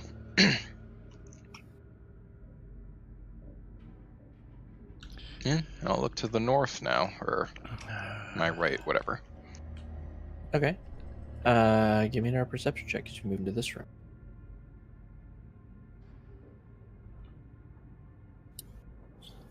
As you look into this room, you see another small carved out section of this cave lies here. Another chest you're able to clearly see sitting at the northern wall. As you look around the room and such, you don't initially see anything, but then you see directly in front of the chest, the floor is just ever so slightly elevated. So it's like a pressure plate? Kind of looks like one, yeah. Alright, so I just call out to everyone else what I see and say, don't step on it. And then I'll skirt around it. Okay. I'm assuming I can skirt around it, right? Yeah, there are room on the left and right of this elevated portion of the room. It's right here. Is that what you're pointing at? Okay. Mm-hmm. Alright, so skirt around it, open the chest up. Yeah, so as you open this chest up, you see what appear to be nozzles resting in the back of the chest, pointed up towards where it seems like you see a bit of a mechanism that would open the lid and open it wide enough for these nozzles to be facing outward. It seems like you had dodged whatever this might have done. But as you look at the chest a little closer, you open it up and look down towards the bottom. And in this sunken chest, you see what appear to be 2 vials sitting down in the bottom of it.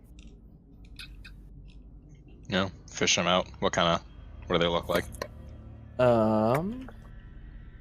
They look like Vials. as you're looking at it, you see the liquid inside of them doesn't really freely move as you tilt this glass vial left and right. It almost seems like it's a sticky liquid. As you're looking at it, it kind of bubbles a bit with kind of a volatile nature. You're not entirely sure what it is, but it does seem kind of odd. I am but a simple man. What color are they? Orange. Fantastic. Into the sack. Okay.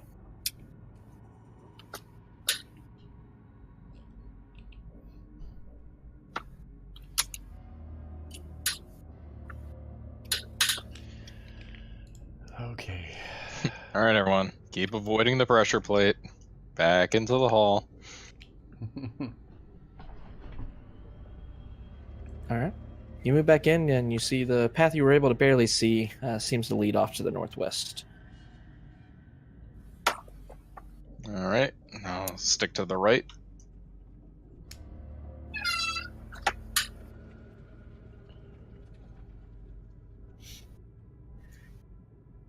God As you're damn it. moving forward, you see what appears to be a fork in the road, as it were, before you. You see what appears to be a path leading off to another chamber to the right. As you look to the left, you see another chamber lying off to the northwest that seems to disappear into darkness.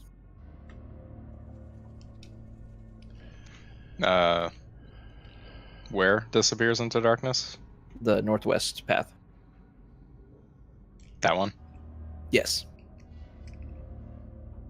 Okay. I was wondering if it like my map was clipped or if it just ended there. All right. Well, head to the right first. Okay. As you move towards this chamber, you see this chamber, like the others, is carved out of the stone, and a chest lies at the northern wall. Several very large and obvious bear traps sit in front of the chest. Pieces of straw that don't match the cave flooring at all, attempting to cover them, are badly done.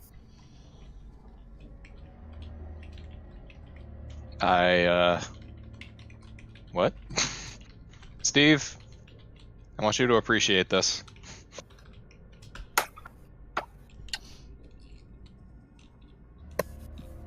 What?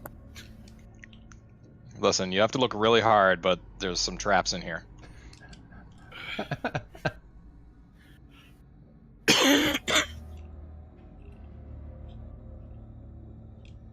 That's funny. I will attempt to disarm them. Okay, you gotta move in the room first. Okay. Can't really see him from where you are. And see. I wasn't going to tell you how to disarm them. I just want you to just come see the setup and appreciate it.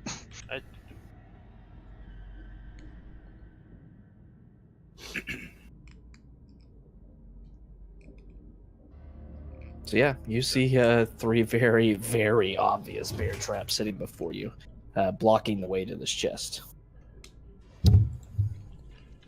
Can we just trip them?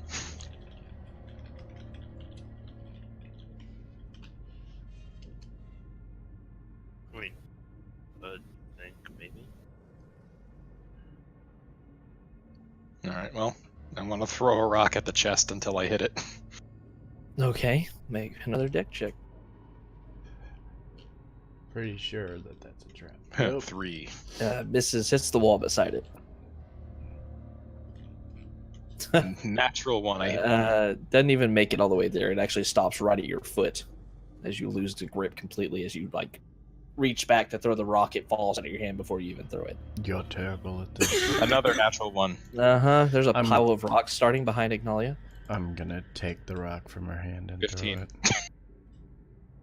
So as you're taking it away, she quickly throws another one. And you pick up one of the rocks that fell. Both of your rocks flying forward, hitting the chest.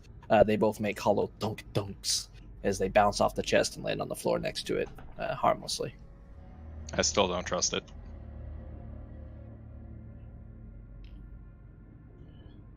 Can I throw one at one of the bear traps? Sure. Make a ranged attack. Oh, not save.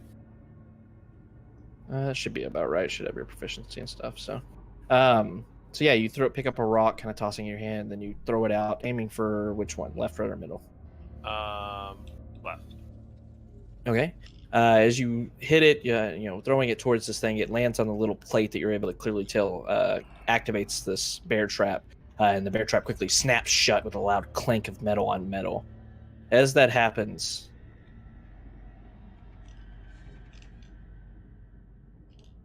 the bear trap shutting in on itself, snapping shut.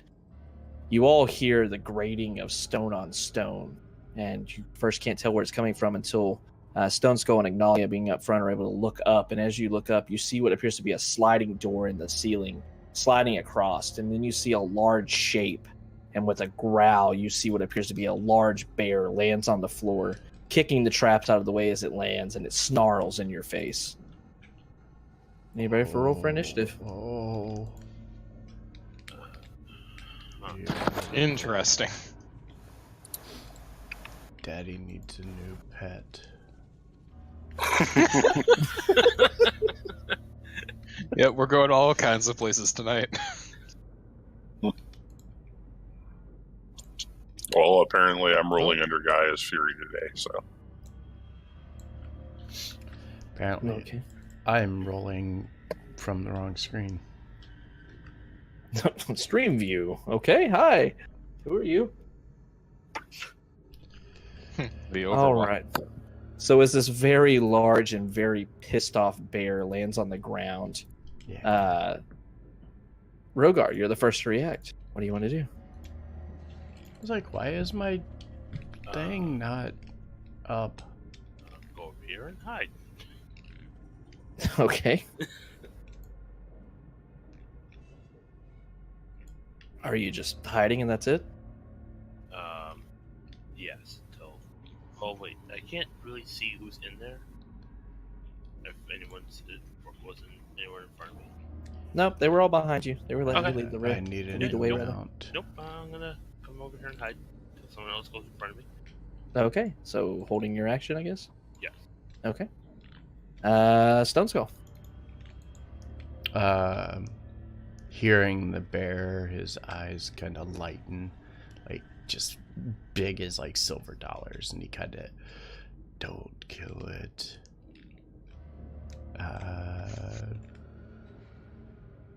Pulls his sword. Not ready to attack it. What do I want to do? I'm gonna move up, kind of watch down the hallway and hold my action until it's basically confirmed that this thing's going to attack us and there's nothing we can do about it. Okay. With that, you hear another bestial roar as it charges forward, squeezing itself as best it can into this hallway. Not really able to attack it, lunges out with a bite towards Rogar. 12, I think, is going to miss. Trying to move this to where you can see it. There we go. And it tries to wrench its claws around, but you see it's doing it with great difficulty, so it rolls with disadvantage. An 18. Yeah. All right, so it catches you for 13 points of damage as it slashes across your chest. Even though it's unable to move fully and freely, it still is able to damage you as you hide around the corner.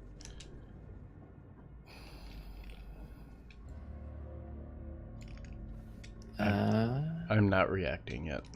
Okay.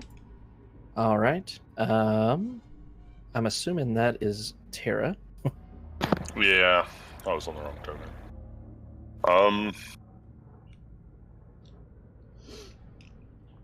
There we go.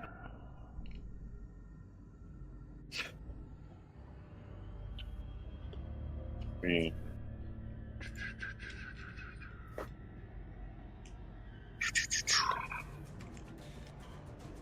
I guess I'm gonna have. It's a really, really small hallway. Mhm.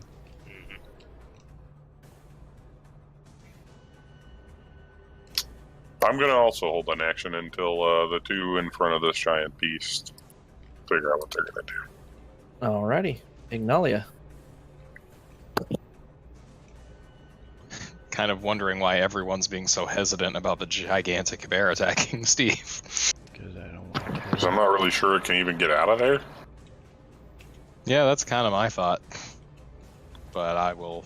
So I was thinking more Steve should get out of the way.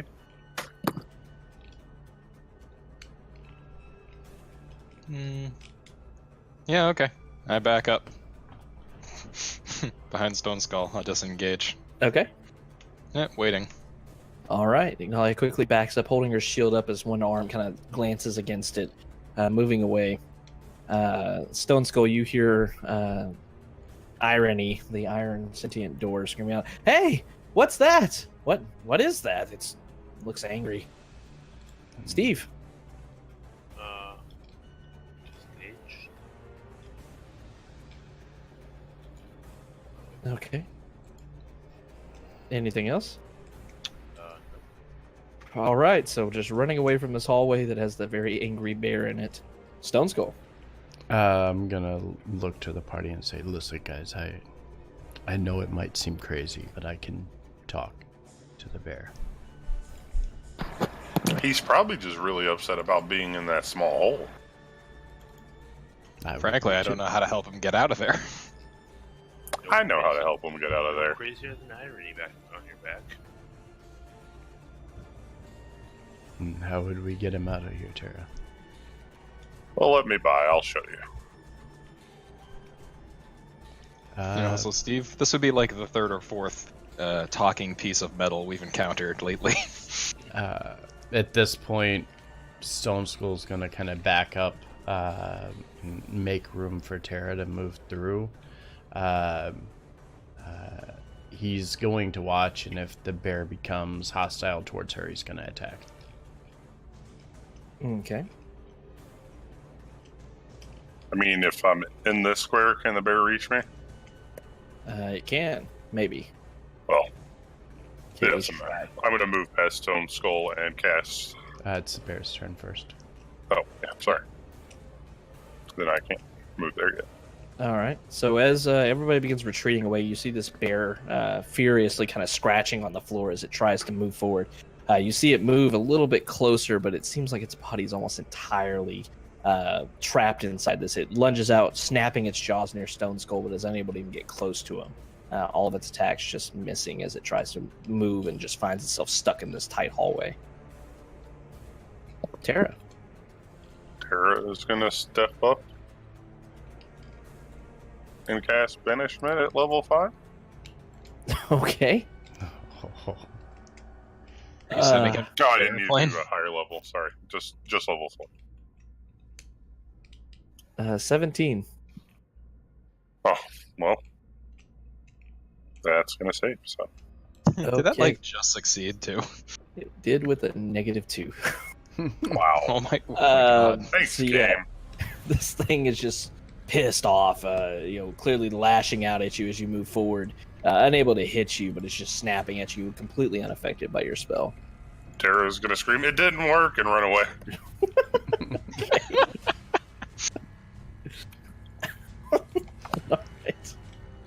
Alright. This is my home plane. Ignalia. I'm just sighing. Like, is this a thing? Does it even look like it could possibly get out of there? You're able to see that the rocks around it are kind of crumbling a bit as it just forces its weight against them. You see it's making slow progress, only moving a few inches every second or so, but it is making progress. I sigh. Everyone, cover your ears. And I want them to do that. Okay. Tara's going to use her reaction to cover her ears. Same. Yeah, you can use your reaction to do so. Cool, I blow on the pipes again. I don't remember. Is it wisdom save? Okay. Yeah, that's a wisdom save. 15. It matches. I was gonna say, is that an item DC or my DC? It's an item DC. God damn it. Alright, that was my turn. Alright, it's still just too pissed off to be affected by all the magic you're throwing at it, trying to get this bear to back down, but it is not having it. Steve. Yeah, I'm good. I have no need or want to go back in that tiny tunnel. Wasn't there treasure in there, Steve? Yeah, there's also a bear.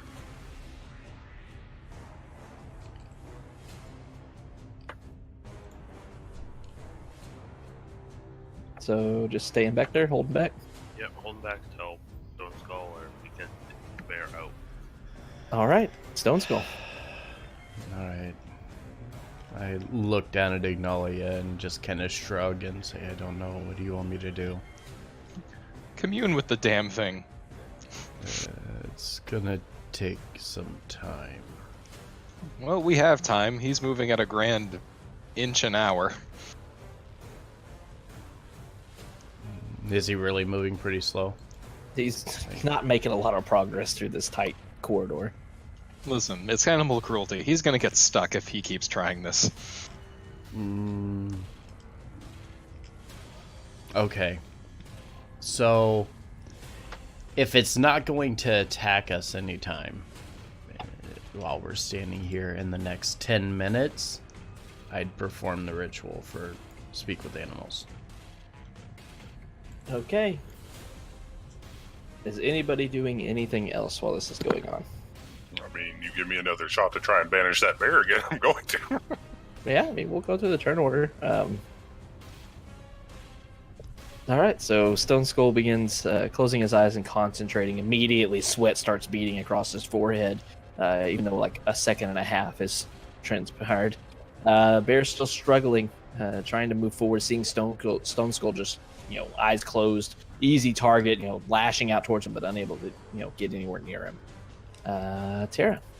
Tara's going to try again. All right, another charisma save. 15. Oh, God. Oh, no, that doesn't make... yeah, go away, bear. Okay, so with that, the bear vanishes. Don't know how long that's going to last. I've never done this before. You should hurry up and get the treasure, Ignalia. Okay. It's up to 1 minute havoc, so... Yeah, see, we got a while. All right, you see a chest once again up on the top of this room. I just kind of growl at it, hit it with my, kick it with my foot, and then open it. Okay, yeah, donk. Kind of rebounds against your foot. It hurts a little bit, but you open up the chest, and I'm gonna roll this time.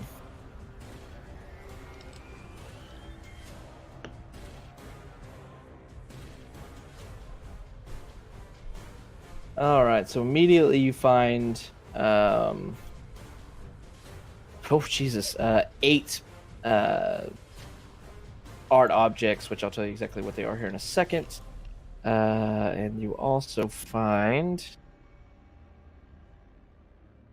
oh shit, which one was it?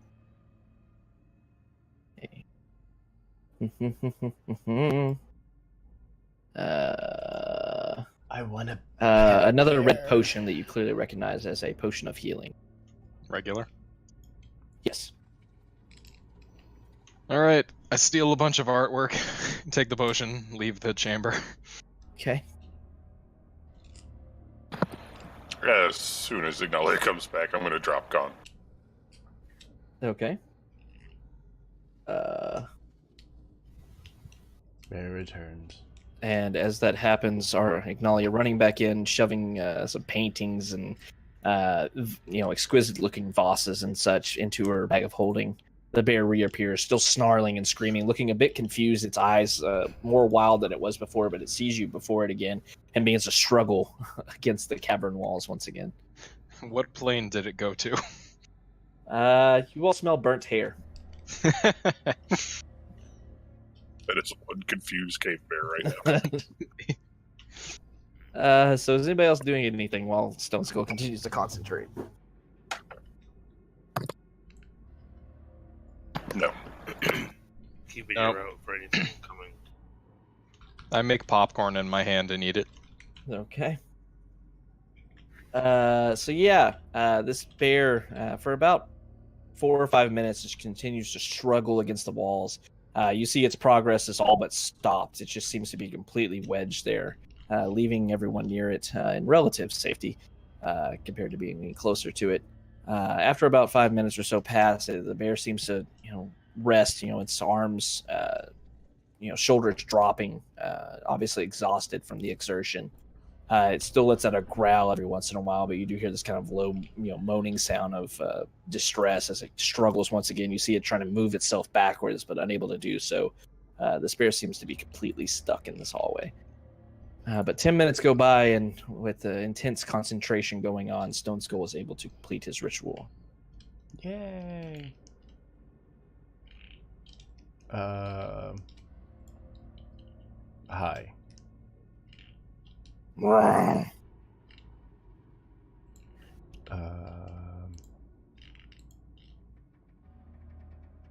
see. Is the beast actually able to give information? They can give you very basic information, yeah.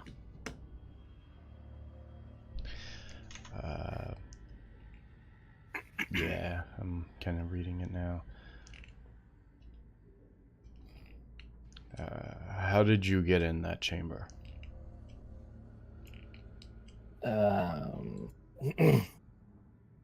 As you ask that, you get, it kind of growls towards you, and you kind of understand that it's talking about that it doesn't know.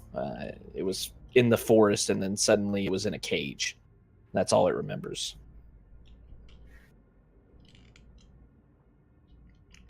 And the room you were in before this, how long were you there?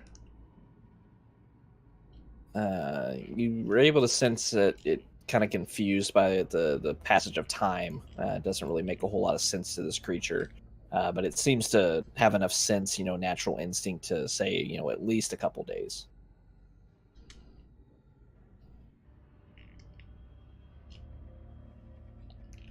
If we can free you, would you come with us? Make a persuasion check. It's time for some nat 20s. Come on, Forge. Time to do it. That's good. So enough. close. So close. The bear kind of looks at you, and then you see it looking at its confines around it, and the bear tilts its head and kind of growls at you. You get the understanding that it's very hungry, but it says if fed, it will think about following you. I'd pull out a couple rations for it and drop it directly in front of it. The first one, drop it in front of it, and then the second one, as it's starting to pick at the rations, kind of reach forward and start to feed it. As you do so, it hungrily, lunges down its head to lap up the dried meat and berries and such that you had in that ration. Within a few seconds, it's already gone, and it looks up and sees you holding it out. You see it kind of cautiously looking towards you, and it extends its neck out and a little bit carefully, trying not to bite you, sinks its teeth into the ration and yanks it back into its mouth, swallowing it whole. Well, it didn't bite my hand off. That's a start. The people that put you here, have they mistreated you?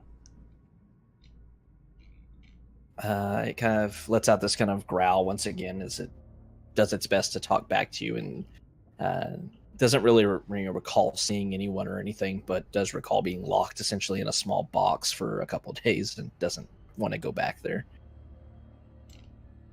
I'm gonna look over at Tara and kind of over at the others and explain what I'm getting from this bear, saying that it's willing to come along if we can find a way to get it out of here. Well, if it promises not to eat me and given enough time, I may be able to do something to get it out.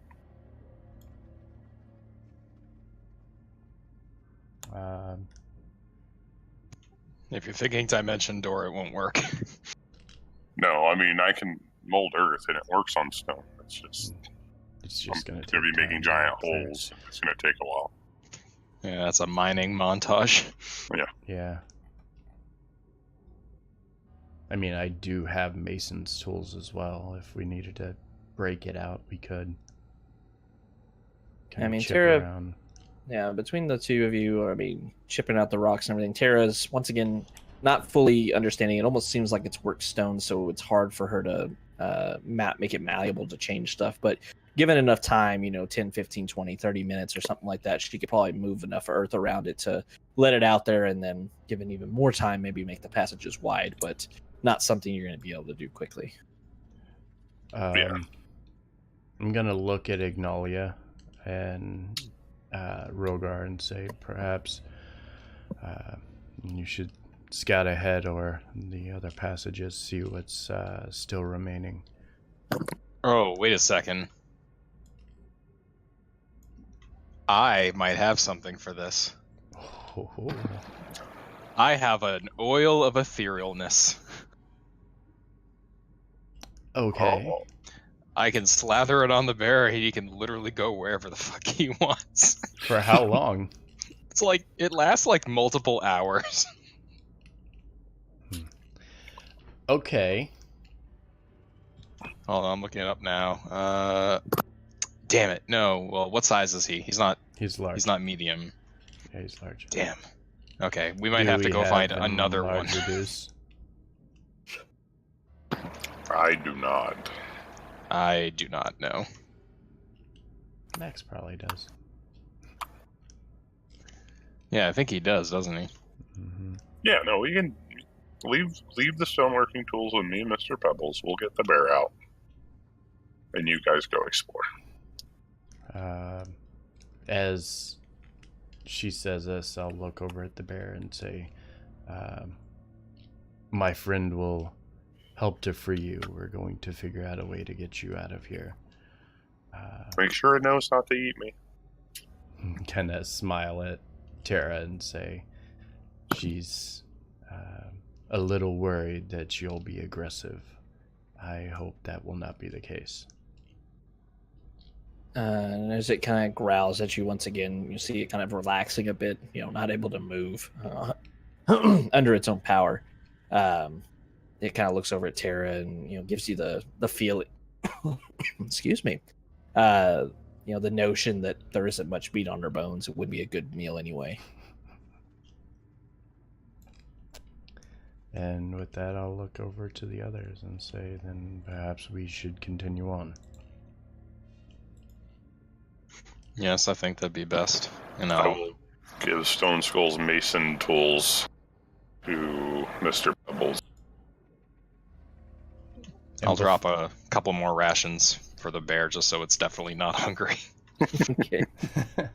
And before we step away from it, I'm going to look at it and say, do you understand names? Do you have one?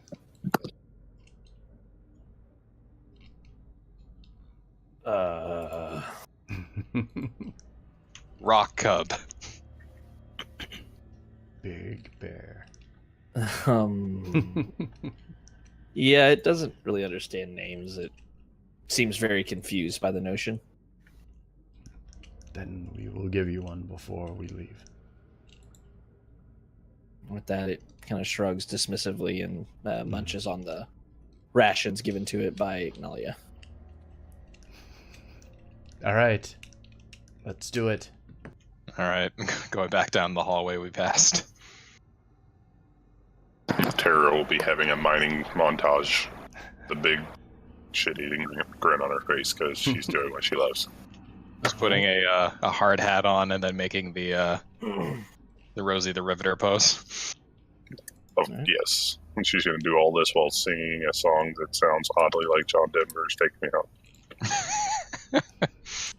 Okay, so as you all make forward, escaping from the bear trap, And Tara singing. And Tara singing. You see another pathway leading off to the southwest. Alright, looking for traps. Perception check.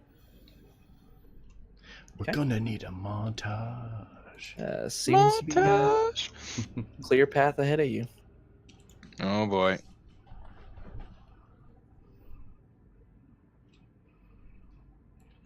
You see another couple pathway, or several pathways rather. As they start to come into view, you see one heading up, and as you kind of poke your head around, you see it splits off into two different directions. As you look to your south, you see down here to the southeast that seems to lead to that same large chamber, a much wider path that you would all be able to easily go through. And you see what appears to be another path down to your southwest.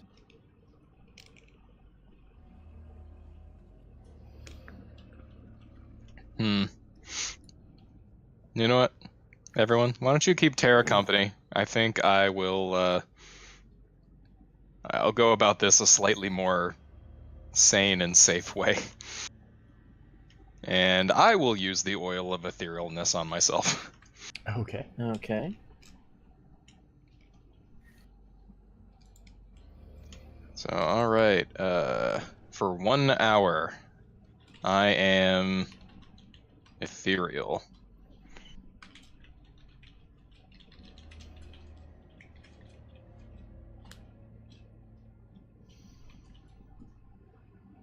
I can move in any direction.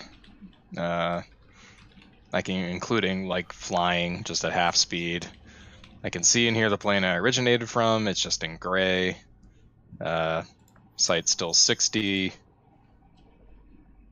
Yeah, I'm basically just a ghost that can't be touched. Okay. So I'm going to do that and start gliding through the walls. All right. We still haven't found the place we were supposed to go, have we? Oh. As you look around this chamber down to the south, everything coated in these grays and such, it's kind of muddles out some of the detail, but you see this very large chamber extends about 50 feet or so above you.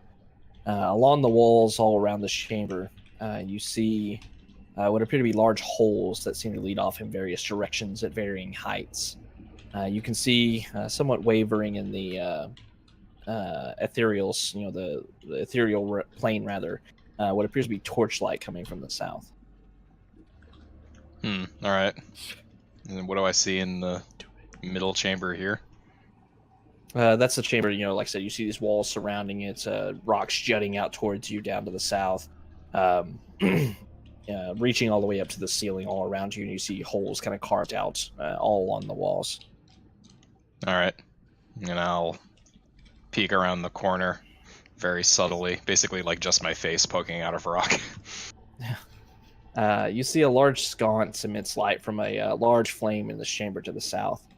Directly below the sconce, kind of waving in this gray light, you see what appear to be two chests resting down below it.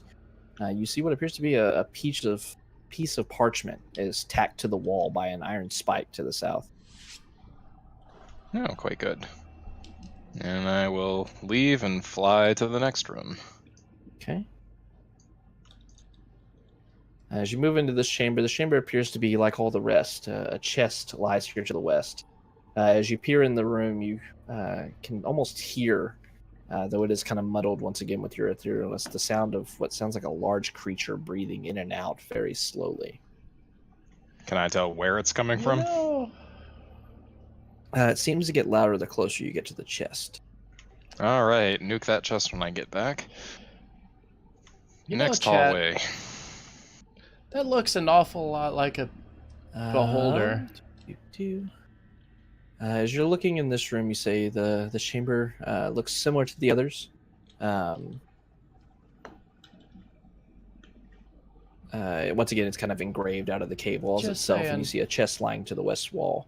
However, you see what appears to be a piece of paper pinned on top of the chest. All right, can I go up to it and read it? You can try. As you move forward, you see this paper clearly sitting on top of the chest, but you see appears to be writing, but it's extremely tiny. And if you want to try to read it, you can give me an investigation check at disadvantage.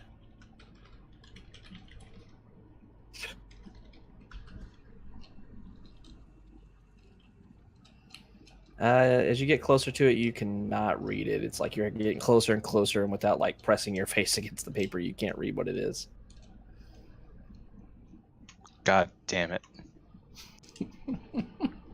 I knew something was up when I saw the spikes for the mouth, but I didn't like really bother to look.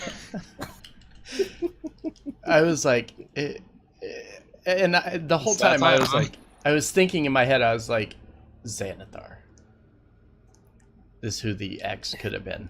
And then I'm sitting here and I'm watching the view from the stream, and I'm watching Ignalia go around, and I'm like, son of a bitch. All right, there better be one in here. I'm going to be very disappointed. And so what did the paper say again? Sorry. You couldn't tell. Okay, cool. The writing is real small. You got up to almost where your like nose would be pressing on the paper, and you still couldn't read it. Chicken scratch. All right, next room.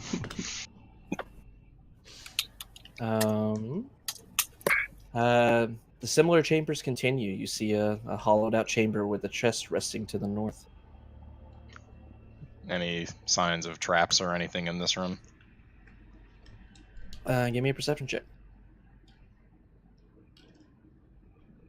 So I will be using this form to like very readily scout, for those traps without tripping any of them. Mm-hmm. Yeah, as you look around, you don't see any traps or anything. No pressure plates or trip wires or anything of that nature. No obvious bear traps that you're able to see. Nothing seems to be out of the ordinary. Just a chest, huh? Alright, and then all the way back up to that one other room. As you look up, you see as the darkness kind of goes away with you moving closer to it, you see a set of stairs leading up. Alright, mark that. Go through the rest of this first. I don't know. So I'll just report what I saw to basically everyone else. All right. Poofing back into existence. Well, I don't think I have a choice. I am in this form for 1 hour. Yeah, So, I mean, it's probably been, I don't know, a little bit of time. But yeah, I'll just spend the rest of it just thoroughly looking for traps everywhere. Okay. As you look around, like I said, you're not able to really see any more traps. Nothing obvious, at least. You see the chests and everything. Nothing you can really interact with, unfortunately. But don't see any obvious traps or any even non-obvious ones as you take a lot of time to look around. As this is going on, Tara and Mr. Pebbles continue working on this pathway. After about an hour, they've whittled away enough stone that the bear seems like it could probably move into the next hallway, but doesn't seem like it's going to be able to go any further until the walls are once again extended out. I mean, we'll just go about making a path for the bear. Can we shove the bear in a bag of holding? No, the iron door won't fit in there. This gigantic ass bear won't. All right, so an hour passes, and wherever you end up, Ignalia, you appear once again from the ethereal plane, kind of dripping this oil still as it slathers off your body very slowly, going to the ground and then vanishing. You fools, my weakness to silver is gone. And I just kind of woo as I walk back down the hallway to the treasure. And I'm just dragging Rogar along with me. You traps. So Tara's made enough room to get the bear out of that hallway. Right, Yeah, so you can and probably essentially- make it to where we are standing. So- You can get to like there. If I come in here and I look up where that opening is, where it came out of, what do I see? You see the ceiling, as it seems that sliding door has closed itself now.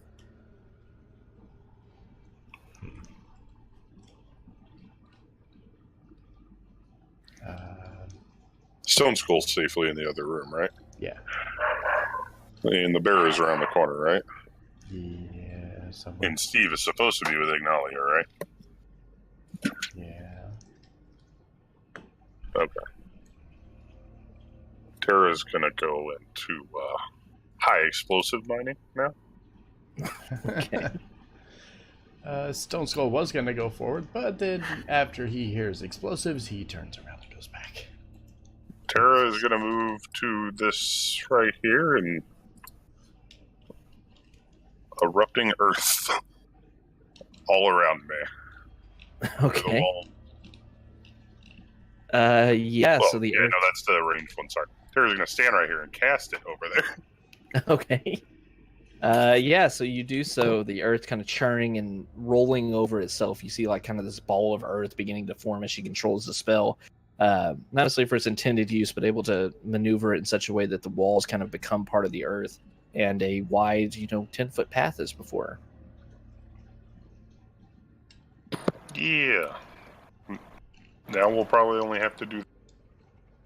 If I lift the lid of the... Oh, no, it was the traps, wasn't it? When the trap went off, that was when the door opened? When the bear trap went off, Yeah. the bear trap went off. Yes. Okay. All right. So how far can the bear make it now? To here-ish. Okay, we're not trying to get him there. We're trying to get him to the door. So is he able to make it through this section? He can make it going towards the door to here. We'll say here. And yeah, Tara will do it one more time. Kind of centered right here. Well, right here to get all of that. Okay. Yeah, you're able to clear out all that path, and I'm just casting again for spell slot reasons. this really area. So you pretty much cut out all of this in this 20-foot area. Cutting out more so the top wall than the bottom one, just so you can have an easier path heading down. So that'll probably get them to here. Yeah. All right, and then I'll do it one more time here. This is the exit, right? Yeah. And we'll Oh. say, just for mechanics reasons, you're able to open up this area leading to the entrance and clear out a big enough space for it to go through. Yay. You think you can safely make it out of the chamber now, following the path that you use powerful spells to create. Tara's just going to walk up next to Stone Skull, not saying anything, but she is completely gray and covered in dust. Oh. That'll be 10 gold, please. I slip her to platinum. No, I was just kidding. A drink of your beer later will be fine. That I can do. Okay. Gnalia and Rogar, what are y'all doing? Looting. Okay, well, you have two chambers. Yep. Going to the first one. Steve, can you please look for traps? I can't find anything in this room. Every single one so far has had something. I don't trust it. Yeah. I'll look for traps. All right, perception check. Can't look for traps. Everything's you, fine. You confirm what Agnalia saw. You don't see anything. Yeah. No, there's no traps. I know what you're talking about. It's fine. I will approach the chest in the same cautious manner and try to pry it open. Okay. Same manner as what you're doing before with the Yep. sheath or whatever. Well, actually, so I'll just be easier about it. I do have an explorer's pack. I use a crowbar. Crowbar. Okay. As you lean down with the crowbar, kind of you poke in there. You're trying to wedge open the lid. This isn't the one that was breathing at me, right? Correct. Then yeah, I'll just try to wedge it open from the side. Okay.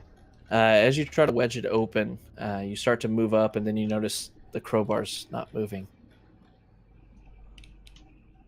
What do you As mean? another mimic pops up holding the crowbar against its body. Very good. Yeah. Everybody roll for initiative again.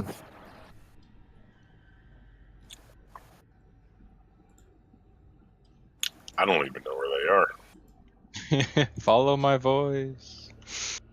Oh, I wasn't selected. It was a 15. No, This has been a fantastic day for me and Zorn's initiative. no, I got a 15. That one was just to put myself on the board because I'm silly. Oh, All yeah. right. So as I imagine Natalia is like, not again. Stone Skull, you're the first to react. Do I hear this again? Yeah, it's a pretty small cavern. It echoes down the hallway. I look over at Tara and say, "Do you trust me?" As far as I can throw you. Not understanding what that means, Stone Skull picks her up, if she willingly allows so. And Fireman, carrying her with him, brings her to here and sets her directly behind him. If she allows. If not, if she resists, he'll just leave her. I don't know where they are right now, so I'm trying to find y'all. Over here. So yeah. Oh, okay. Hey, there we go. Yeah. So essentially, Stone Skull grapples Tara, lifting her up, and just runs down the hallway. And then now that I'm here, what do I have? Havoc, my friend wants the next map to say send nudes. Grab the hand axe and throw it at it. Okay. 14 will hit. For 10 slashing. Okay. So the hand axe whirls through the air, hitting directly into this mimic, and then sticks there. Yeah. And that'll be my turn. All right, Tara. Tara's gonna step up and swing at this. 25 hits. No, it's Sticker. And your maul is stuck. Strength check to pull it away. Yeah, easily. And that will end my turn. All Actually, right. wait, bonus action, Aegis on Stone Skull. Okay. All right. Icon's already there. Good. Yeah. Steve. Right. Scimitar. Unfortunately, 11 misses. Fortunately, unfortunately. Disengage. Because he got Okay. off. All right. So big heavy hit from my hand axe as well as Tara's maul. Unfortunately, the scimitar goes wide. This creature is going to attack Tara, who last hit it, attempting to pseudopod her. An 18. Oh, with the reaction. All right. So Tara attempting to, or this mimic rather, attempting to latch onto her and bring her closer. Tara immediately waves a hand in front of her body, arcane runes popping up, and it blocks the attack. It bounces off harmlessly. Ignalia. I will attempt to back up.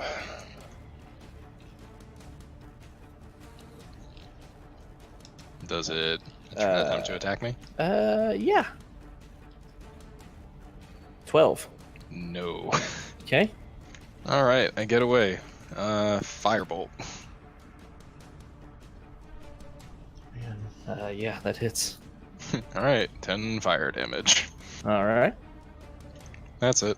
All right. So Ignalia retreating back, able to easily get away from it as it's preoccupied with Tara, lets out a firebolt, hitting it in the center area. Stone Skull. Yeah. Just come right up here, pull out the greatsword, swipe, and do my normal thing. 13. Hits. 16 damage, and Your greatsword's stuck. I'm going to use my second action to pull it off. Or Okay. try to yank it off again. Sure. Yeah. Give me a strength check. Okay. That one's 14. able to pull it away. Okay. And that will be my turn. All right, so a big chunk of this thing lopping off from the greatsword, but as Stone Skull attempts to yank it away, it starts to drag the creature kind of along with it, and he has to really put some muscle into the yank it away, able to eventually free his greatsword. Tara. Tara's gonna take another swing at ball. A 13 Hits. for 14 bludgeoning damage. And as the heavy maul comes down, it smushes directly underneath of what was left of this creature, leaving nothing behind. Yeah. Ignalia says, "Do we agree that we kill whoever brought us here?" Yeah, I'm really well. I'm not having a terrible time. I mean, Listen, I traps, can't really complain. these things, animal cruelty, the man has to go. But he also made a talking door. Yeah, I can't complain. What about you, Irony? Hey, he trapped him here, devoid of purpose, and we are setting him free. I mean, honestly, I'm just happy to be here. I love him so much. I do too.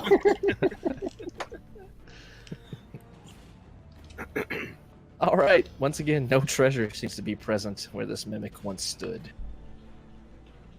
Let's make quick work of this and get the hell out of here.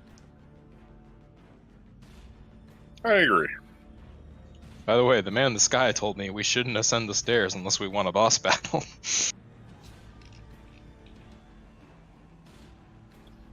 I think I've Stream heard view you is guys God, speak by the way. before. All right. All right, where do you want to And go? I'll just recite to them. So there's a really tiny chicken shit writing note in the next room on a chest, and I heard deep breathing in the room beyond that. So probably another beast of some kind. Well, then perhaps we should figure it out and get out of here. So I'm going to the other room with the writing first. Don't mind Okay. fighting everything. Once again, like I said, similar chamber to all the others.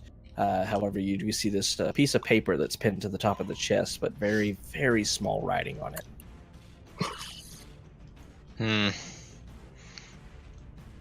I kind of. What does it say? I don't know. There's. I don't like this.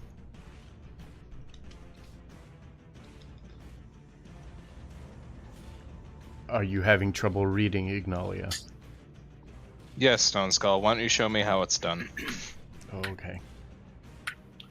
Have it. Can I use eye for detail? I mean, yeah, you can go up and make an investigation check. Anybody who wants to try to read it, just describe what you're doing. Mm-hmm. Are you leaning down to look at it? Are you picking it up and reading it? What, bringing it close to your face? What are you doing? Just from where I am, can I read anything off of it? Give me an investigation. Okay. This should go well. As you look at it, like I say, you can definitely tell that there seems to be some writing right in the middle of this parchment, but it's so tiny you can't make out the words. So let me see if I can read that. Nope. No. Much the same from where you are standing and everything, you're just unable to read it. I'm gonna take. What's the matter, guys? Why aren't you reading? That's why I can't read it. I'm gonna take the point of the great sword and press it up against the lid of the chest. Like where it opens or whatever? Yeah. Okay. Yeah. I'm not trying to pry it open. I'm just seeing if it's gonna provoke any kind of reaction, like all the other mimics. As you reach your sword out, a hollow thud happens as you poke the side of the chest with your greatsword. Okay, so I'll move over a little closer and kind of move in closer to it and see if I could read it. Okay. Investigation check with advantage. Okay. This will go well. Yes, even squinting at it, kind of leaning over this piece of paper. Like I said, you're clearly able to see there's some kind of writing here. You just can't make it out. So I will cast light on the chest from afar so that way it's easier to read. Somehow, being closer to it makes the font smaller. Are you sure? I mean, Yeah, I'm sure. The letters are definitely smaller the closer you get to it. So if lighting it up aids, I'm doing that for whoever reads next. let me try. Okay. Still just standing over it, trying to read it. Yeah, I'm gonna. Mhm. I guess go as close as still funded. Okay. So still just hovering above it. Yeah. Okay. Investigation check with advantage.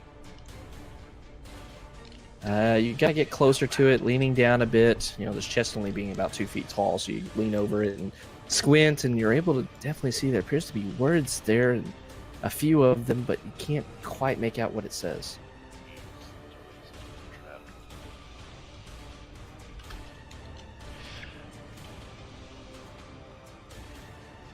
I'm gonna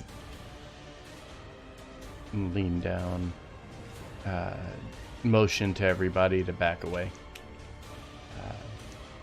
and whisper to Tara to back up. And I'm going to try to lift the lid from the side Okay.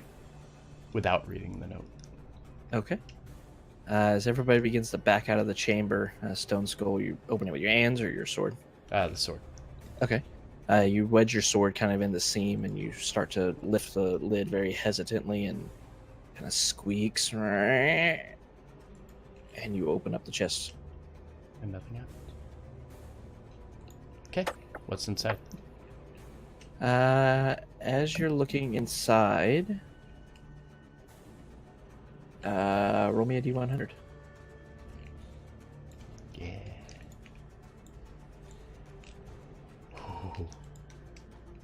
You see a somewhat familiar-looking large potion bottle sitting inside of it. If it's anything like the ones that you got from Amelia, it looks like a greater healing potion. Oh. I'm going to take the great sword and stick it in, and kind of push the potion a bit to see if anything reacts before sticking my hand in there. It says, we said the potion just clinks with glass and slides across the bottom of this chest, but nothing else seems to happen. Okay. Quickly, you reach down, grab it, and pull my hand out. Okay. Nothing happens. Nope. Okay. I'm gonna motion to leave. Okay. You slowly back away. The lid of this chest kind of falling down and shutting. Heavy clunk as it does so, and you see the parchment kind of lazily waving as it settles back on top of the box. Okay. As the party starts walking away, I want to reach down and grab the piece of parchment and pull it off the chest. Okay. Not reading it, I'm just pulling it off and kind of rolling it up, putting it on his belt. I need Stone Skull, Steve, and Ignalia to make dex saving throws. I did say I was waiting until they started walking away. I knew it. I knew exactly what this was. Well, I mean, okay, if y'all want to move first, go ahead, and it'll just be Stone Skull. That's fine. I will. The -1 dex will. Okay, Steve's still Okay. staying behind. All right. Stone Skull, 20. All right, nice. So as this parchment is quickly snatched up by Stone Skull, you clearly see as you raise it up, still squinting at the text, you're able to see it right as red runes begin to form on this paper. And you see the text kind of glowing bright red that says, "Don't touch me." And with that, the red runes explode. And both of you making your dex saves only take 12 points of fire damage. So that's what it said. That is what it said. So I misjudged. I thought, because I know you can define the trigger, I thought it was going to be one that, like, when read aloud goes off. Just touch it. That's the Okay. best spell. All right, big old boom of an explosion goes off, fire erupting out of the cavern. Tara feeling the heat on her face, and Stone Skull, the only one taking damage from that. As Steve expertly dodges out of the way of it, kind of grunts in pain. It's like, well, at least we know what the note says. Yeah, it's fine. I call out immediately. What did it say? It said don't touch it. So you did the opposite of what it said not to do? Could you read it? I couldn't. Really? How All right, so as you all go away from this harrowing experience of this freaking cave of horrors that you've stumbled upon, you find one final chamber, or small chamber, that hasn't been explored. Once again, as you move forward, this chamber appears like all the rest. A chest lies to the west of it. As you peer into the room, you hear what sounds like a large creature breathing in and out very slowly. Well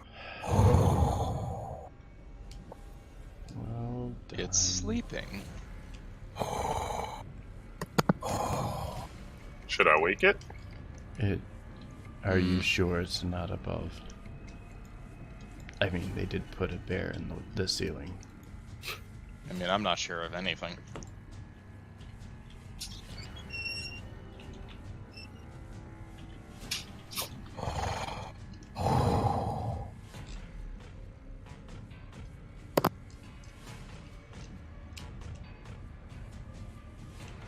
I throw a rock at the chest. Okay. Roll it. Yeah. Your rock lands short of the chest, bouncing on the ground. You still hear 12. that sound.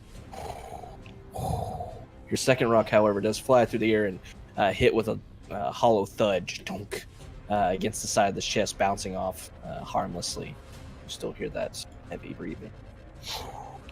Alright. If you're worried about it, acknowledge. I'm not jumpy, you're jumpy. I launch firebolts at the far wall. Okay, it hits the wall. It's kind of loud, right? Yeah, it's loud. You don't hear the breathing for a second, and then as the silence kind of returns, you hear this deep breathing in and out coming from inside the room. Nope, it's clearly safe. Steve, go open the chest. It's clearly safe. Alright, now I want to use eye for detail for the hidden creatures. Okay, give me a perception check. As you look around the chamber, you're surprised to see nothing. Like, you hear the breathing and everything clearly coming from over, at the chest, by the chest, or something. But as you look around the chamber, looking up to the top, looking around to the left and right, your vision able to finally see almost the entirety of the chamber, you see nothing. I always forget that he has the rapier of warning. No, I don't. Not right now, nope. Oh, you got it silvered? Yeah. Mmm.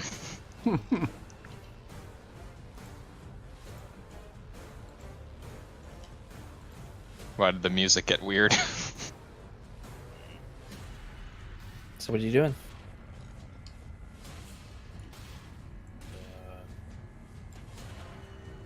Poke the chest with the scimitar. Okay. As you poke the end of it with this curved blade, a hollow thunk is all you hear. Aside from the heavy breathing that's still happening. It seems to get a little bit louder as you get closer to the chest.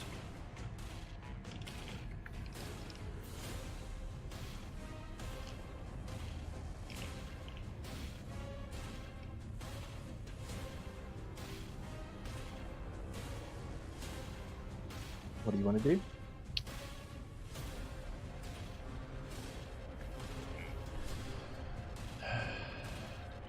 Try and pry it open with the scimitar. Okay. I'm gonna prepare a firebolt for anything that jumps out. Give me a sleight of hand check to do so. So it's kind of an odd implement to open a chest. Yeah, you're able to do it. So you turn the blade onto its flat side, kind of tilting it and then twisting it back to. And as you do so, you still hear that breathing going on, but nothing seems to happen. You lift the lid with your scimitar, and the lid flops back open, and you see the darkness of the chest sitting behind, before you. That heavy breathing is still going on. Yeah.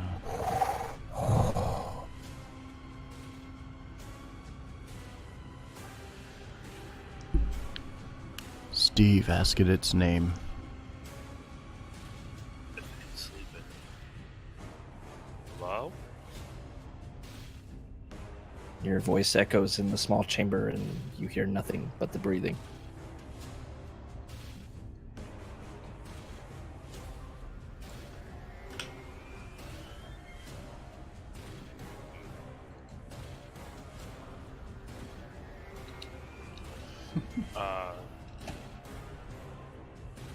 What do I see in the chest? You see what appear to be 2 more potions of greater healing resting in the bottom. Alright. Clink, clink, clink. That's so much. Glass on steel. Well, take said potions. As you duck down into the chest, that breathing sound is just emanating, permeating very loud inside the chest, and you quickly grab the potions, yanking them back out and stand back up. And the breathing continues. Nothing else happens. Right. I'll leave the room. Okay. You leave the sound of this heavy and large breathing behind you. Grows more distant as you start to leave the room. That's the end of the room. We can leave.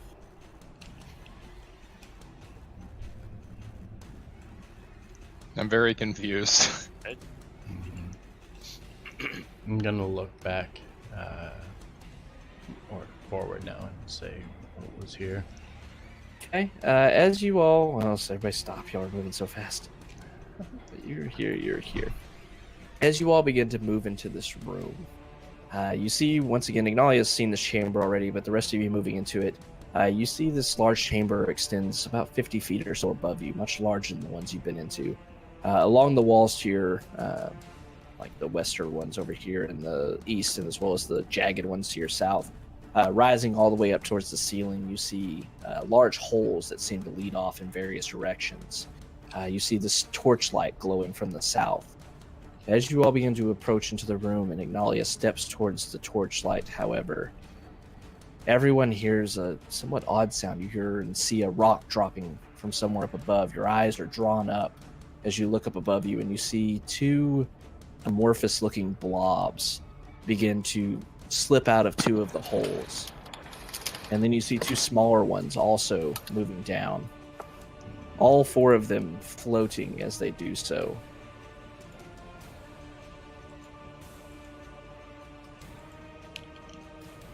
You see these amorphous blobs have tentacles that seem to have these white, opaque eyes sitting at the end of them. They have large mouths as well as a large central eye sitting in the middle of their heads. They float down, all four of these creatures turning their heads towards you. And that is where we're getting the session for the night. Oh, come on. You wanted to stop at 9. I do. You're right. My only concern is that there's 4 of them. We can keep going. I mean, it's fine. I- We can keep going if you guys want to keep going. I would love to keep going. Okay. Then I let's will go keep with the going. group. Steve? Yeah, it's fine. We can keep going. All right. Yeah, it's fine. I'll go to bed right after this. It's okay. Okay. All Yeah, righty. just quick work of 4 beholders, Yes. alright? We have an hour. It's fine. Okay. So you see these two large creatures as well as two smaller ones that only seem to have 4 of these eye stalks on them. All of them moving around the room, circling down towards you. This more random appearance. Not right next to you. There we go. And with that, you see them all looking at you, their eyes resting on these stalks, glowing a bit. And I need everybody to roll for initiative. Okay. Here we go. If only I had my pet bear. Okay, that's not boding well so far. Hmm.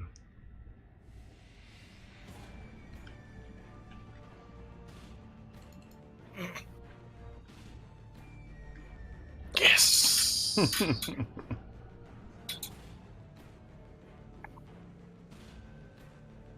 Alrighty. So, as you make your way into this room, it seems the final protectors of this chamber are now present. You see one of the large creatures, the one closest to you, turning its head, and one of its stalks begins to glow.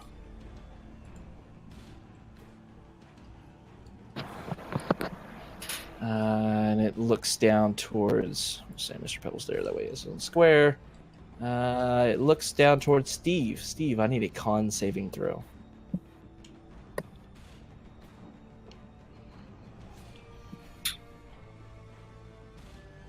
So this ray of light bursts from the eye stalk, enveloping you completely, Steve. You brace against it as you feel this necrotic energy seeping into you. and you take 21 points of necrotic damage.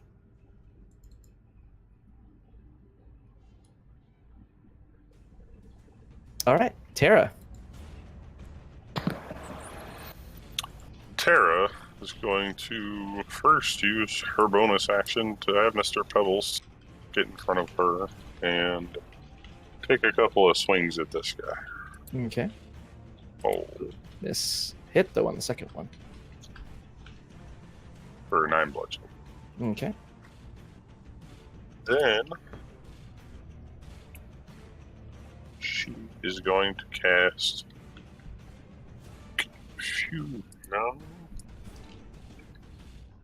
Oops. Right here. Ooh. Okay. So hitting all of them. Ooh.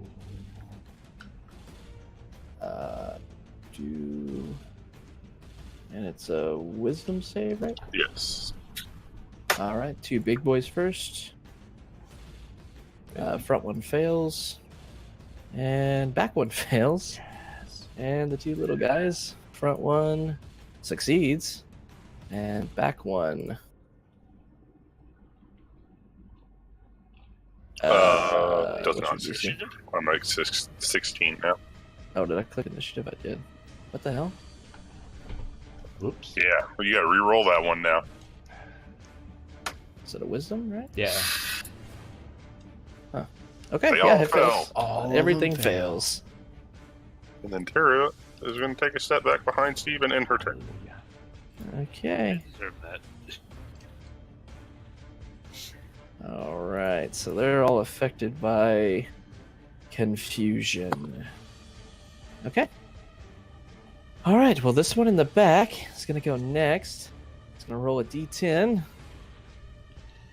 A 7. It can only reach 5 feet, so it's going to roll a d2. Targeting the one above it with its bite attack. This is so awesome. I love whenever this happens. It meets. Dealing 15 piercing damage to it. This thing opens its large mouth, biting onto its closest ally. The thing kind of screeches in pain. You hear kind of this voice kind of in a high tenor, spouting off in some language that you're unable to understand. Obviously very confused. Stone Skull. All right. Gonna use my bonus to rage. And then...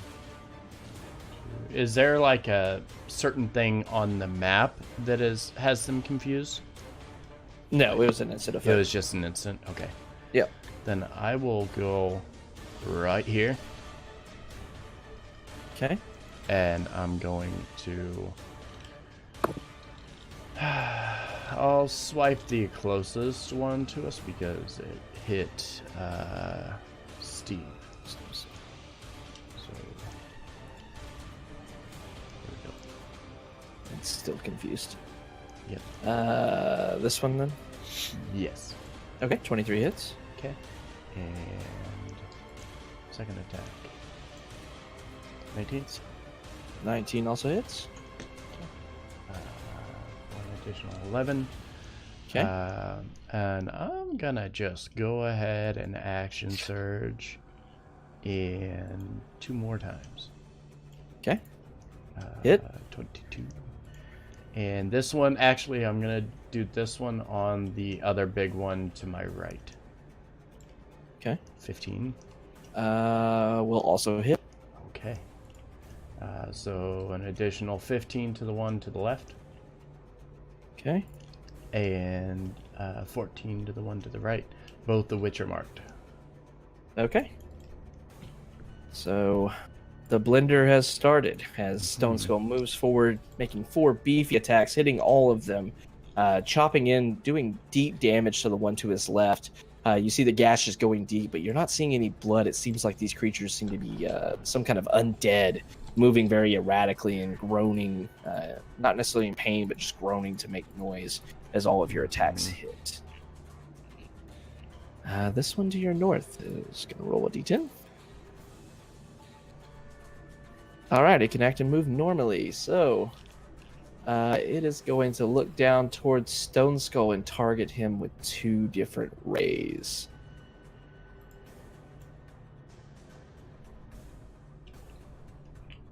Psychic? Is it psychic? Do. Probably psychic. It is targeting you with a con save as well as 2 con saves. Okay. Okay, first one And- succeeds. 14. You take 4 necrotic damage from the first attack, Okay. and the 2. second one also saves. You feel this from the second What kind of damage is the first one? necrotic. Okay. And the second one, you feel this ability, this wave of, slowing your movement. Almost feel like you can't move, but you quickly flex your arms and raise your arms up, breaking through the paralysis of the second ray. Okay. Ignalia, Oh boy. wisdom save. Still confused. Is it dark in here? Yeah, yeah. except for the south. And the torch that's at my feet.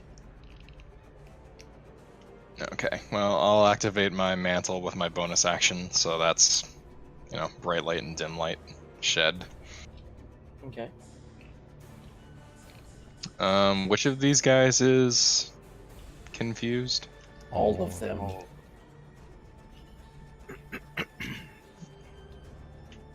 on, I want to double check the wording. All of them. So we're fighting 4 beholders. All of them are confused. 2 of them are undead. It's fantastic.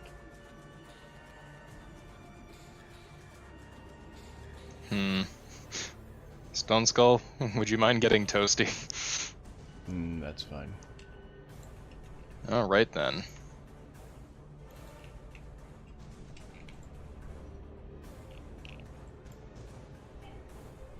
Is it a dex save? No, I'm gonna cast Wall of Fire. Oh. Okay.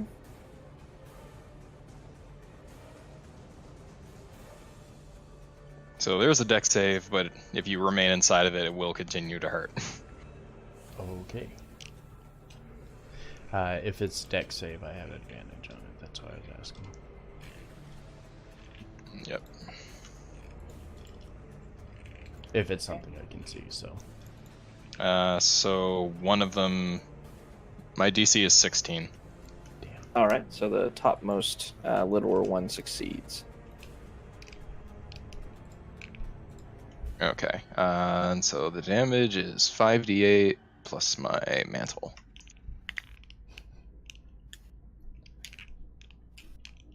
So have. So 23 fire to all of those and halved for the top one. Okay. So 11. Got it. Alright, that's my turn. All right. So this wall of fire erupts around all of the creatures, including Stone Skull, surrounding everything. All of them cringe away from the heat of the fire. So most of them are burned. One of them able to kind of sidestep around it, dodging away from it as best it can, still taking a little bit of damage. This one confused.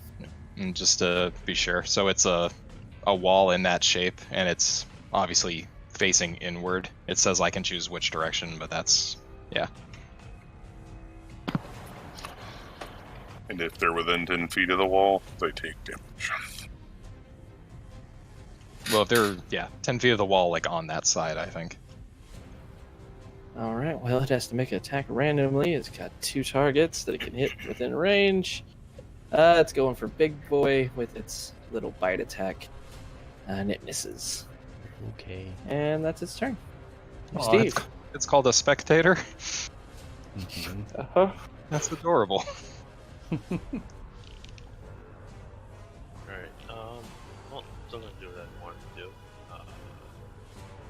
here. And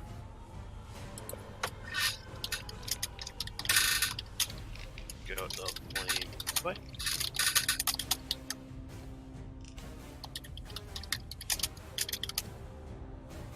All right. Well, moving in. Yeah, this guy needs a wisdom save. He succeeds. 16 is your DC, right?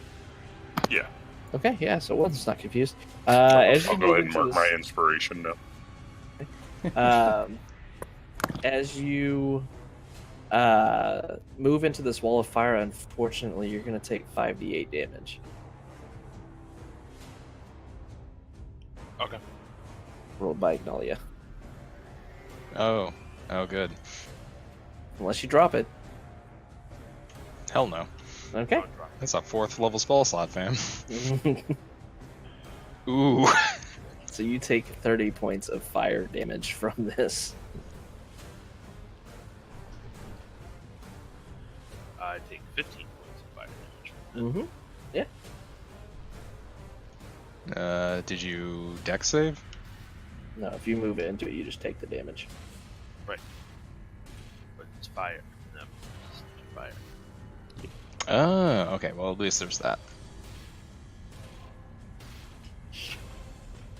Alright, so you've got a flaming down, so you're gonna hit yeah, these two guys. I won't be able to hit this one, but you'll hit these two. So are they gonna make dex saves? Yes. DC 15. Alright, big guy fails. Little guy definitely fails. They both fail. Taking 7 points of fire damage.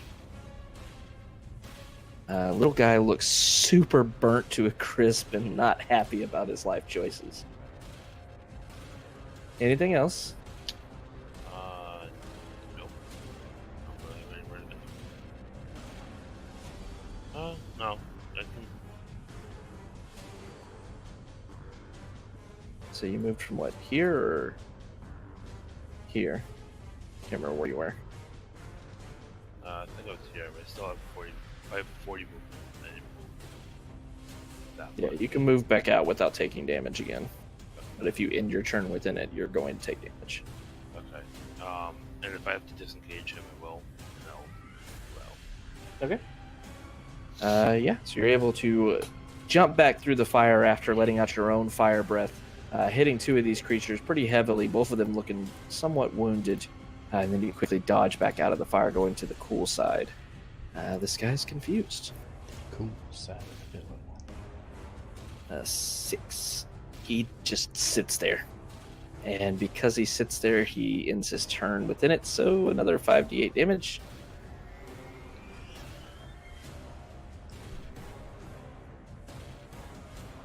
Scott, that's you. God, roll pretty.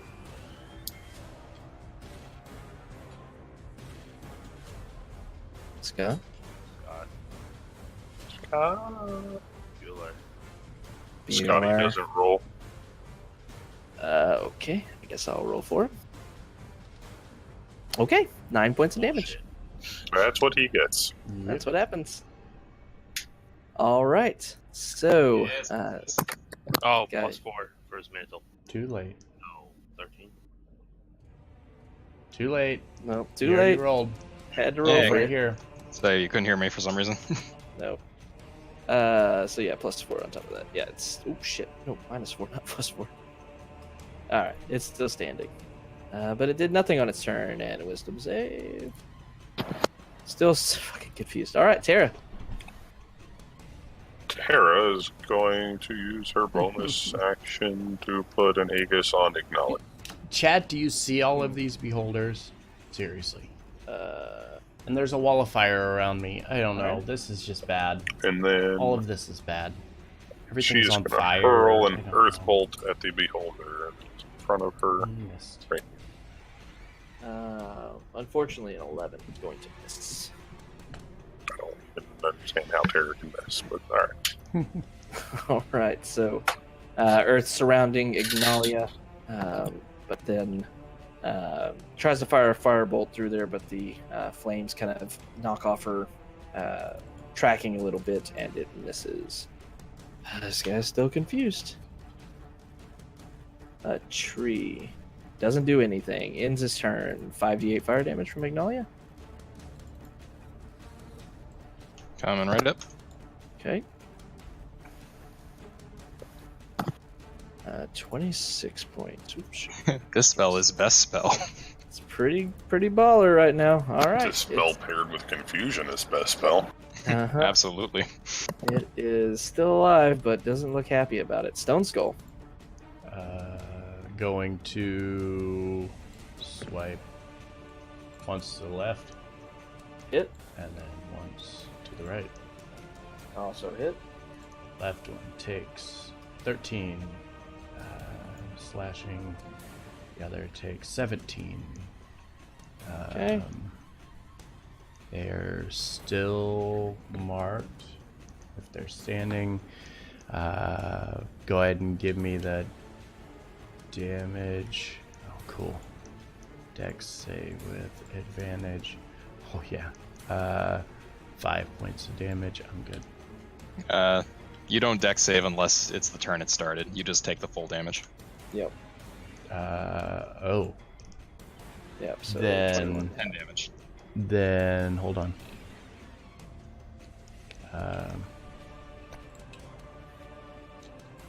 No damage. Yay. All right. All right. So as Stone Skull begins swiping at both these large undead creatures, is able to cleave right through the soft undead tissue of the one on the left, bringing it down to the ground, almost bisecting it. Makes another heavy attack to the one to the right. It's starting to look very beat up. And then cringes against the fire damage, but you see his skin and clothing kind of smoking as he stands back up, not taking any damage from it. Back to my 1d10. 1. It's going to move in a random direction.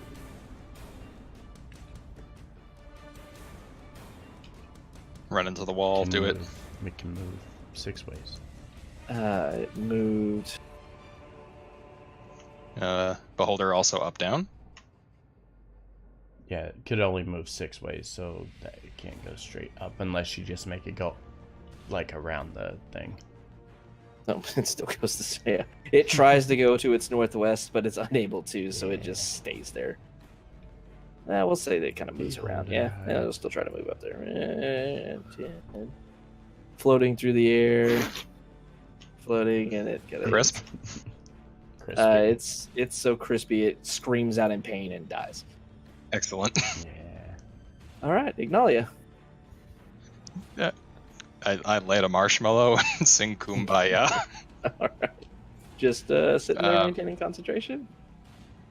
Well, I'll move up a little bit and I'll shoot a firebolt at the big one over here. Okay.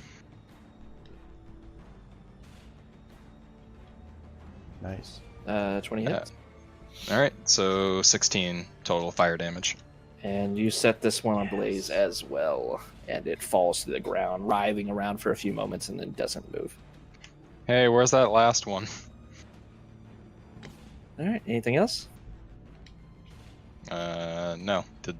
Is there one left? I can't see him. Mm-hmm. Yep. And it's All not right. confused, so it is going to quickly retreat out of the flames, moving over here. And it's going to make 2 ray attacks at Stone Skull and Ignalia. So first one is a wisdom saving throw on Stone Skull. And second one is a con saving throw on Ignalia. I did not see. Of course, I couldn't get the concept one. All right, so Yeah, right. Ignalia, you take 8 points Which means of that's gonna be necrotic psychic damage from this wounding ray. Unfortunately, Stone Skull was hit with the full force of a confusion ray. You cannot take reactions until the end of its next turn. On your turn, you can't move, and you use your action to make a melee or ranged target against a randomly determined creature within range. Well, it's convenient because nothing is in range. Hey Tara, does Aegis work against non-melee attacks? No. Okay, so I'm taking full damage then. Sure. Yeah.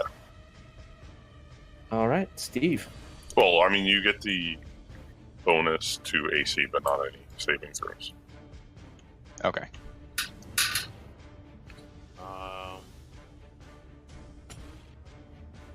Let's move down here and pull out my bow and over here. Okay. 15 will hit. And as this arrow flies out, you see this creature writhing away from the flames, beginning to move like it's going to fly back up into the ceiling, maybe try to hide in one of the holes or something. A quick fun. arrow, as it glances back at the party, hits it right dead center of the eye. You hear it howling in pain as it writhes back and forth, blood kind of spewing from the wound, and it falls to the ground, lifeless. Yeah.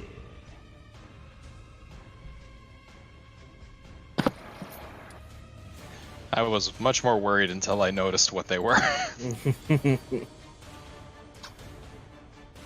Oh, what were they? I mean, are they like beholder lights? They were, yeah, they were beholder zombies.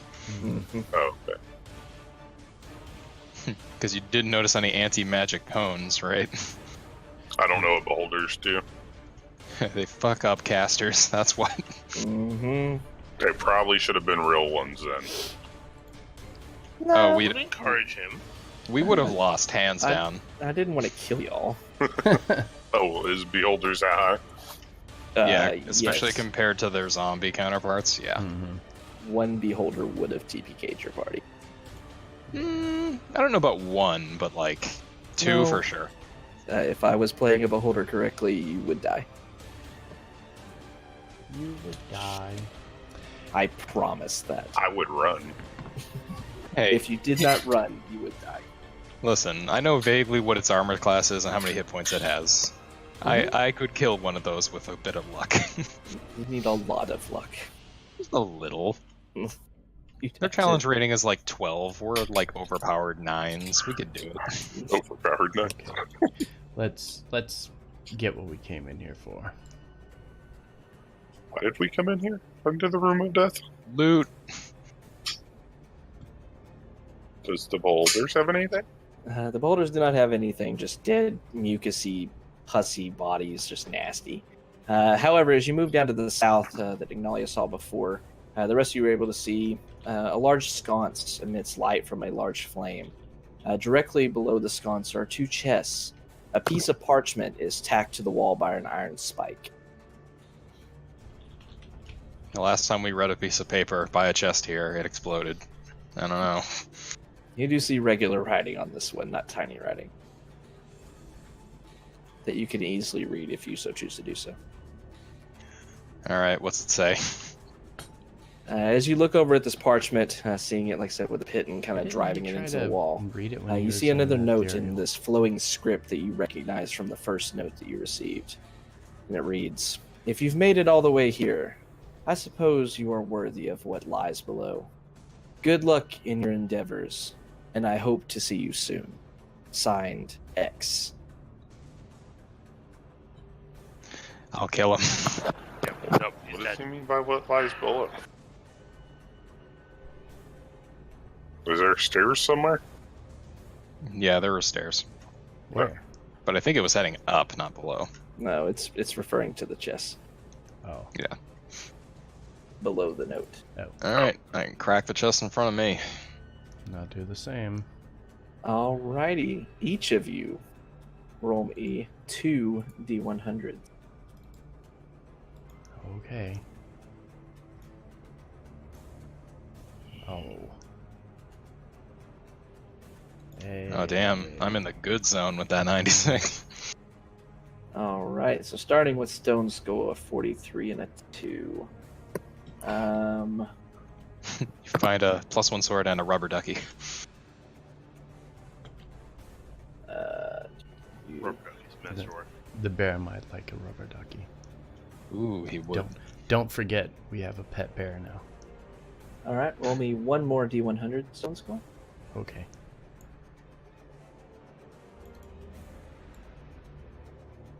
Uh, 15. All right, so you find with your 43.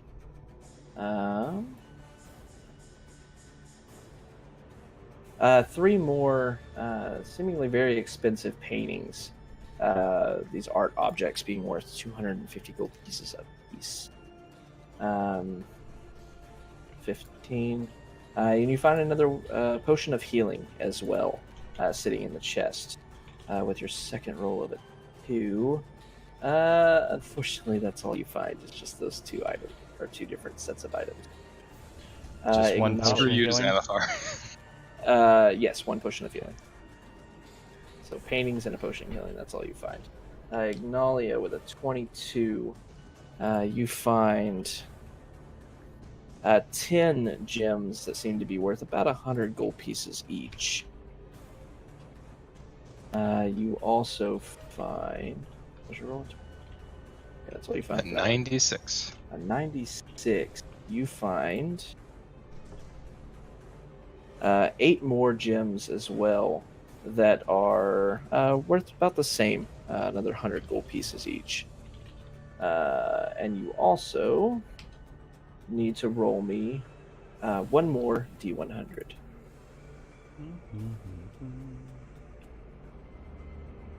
1, 2, 1. Oh, okay. Well, that's unfortunate. As you're looking in this box, you see these gems kind of in a bag, and kind of wrapped around the bag. You initially think it's just a robe or a sash or something, but as you pull it up, you see this somewhat large belt that you pull up before you, and you see that it's kind of smells a little bit funny, but seems to be made out of some, leather or something. But you feel kind of power emanating from it. Power, you Oh, say? damn. Powers and magic. Alright. I will... question. You gave me 8 arts earlier. What are they worth? Oh shit. 25 gold pieces, that's what they were. Okay, cool. I had a note down on it. Alright. Yeah, I'll go ahead and just detect magic. I'll cast it to identify... No, this is the only other magic item we haven't figured out yet. So yeah, this one. Yeah, you're able to, spending a little time and everything, you would identify or detect magic. Oh, yeah. Yeah, I forgot. It's detect magic. Okay, so I'll spend the time then. Okay, so you spend about 10 minutes or so looking over this item, getting in tune with it. And you're able to discover that this belt seems to give the wearer extra strength, growing their muscles, somewhat largely. And you recognize this as a belt of hill giant strength. Oh, yeah. While wearing this belt, your strength score changes to 21. Hooray. Does require attunement. Stone Skull, your strength is 20, right? Mm-hmm. I'm wearing this fucking belt.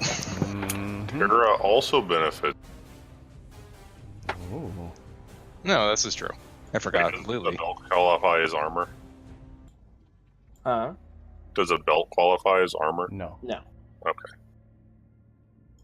Yeah, I mean, whoever. All right. Well, So- we got a few things to divvy out, so let's figure that out. Yeah. So as you find yourself reaching the end of this chamber, just for the lulls, and so you can fully appreciate it, I'll go ahead and remove all the dynamic lighting and such from it, so you can see the map in its entirety and how hilarious it is. You find yourself in this layer of where rewards were promised by this mysterious X.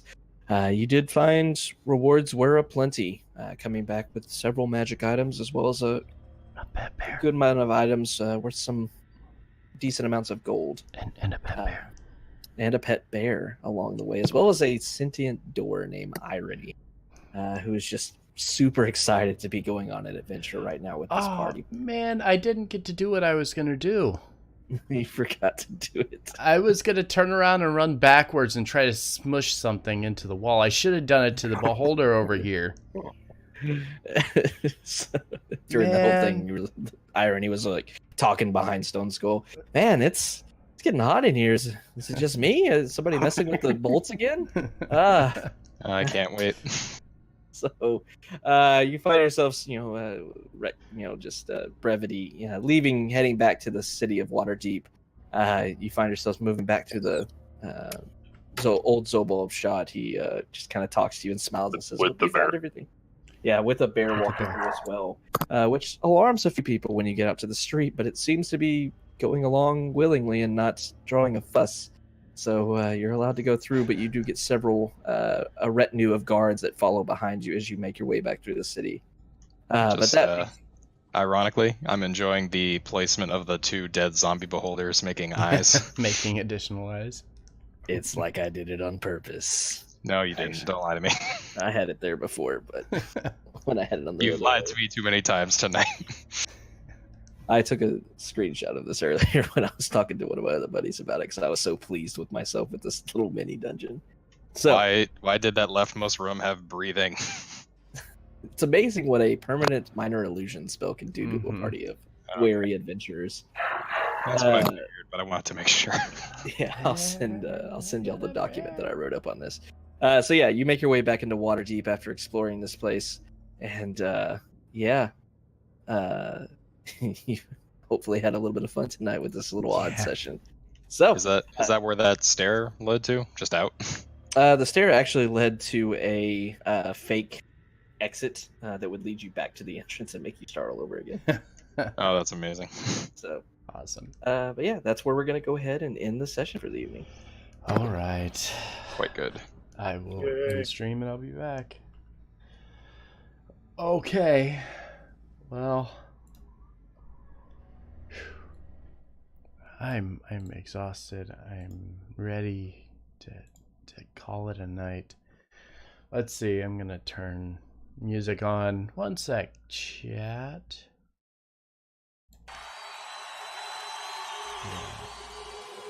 All right. So let's go say hi to somebody. See who's online. I don't know who's online right now.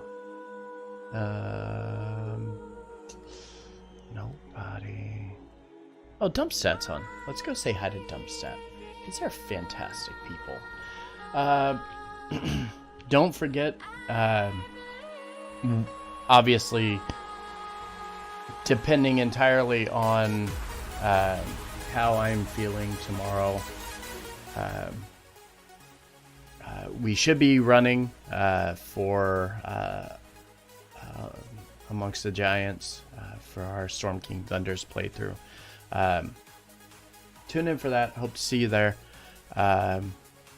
If not, hope to see you sometime soon.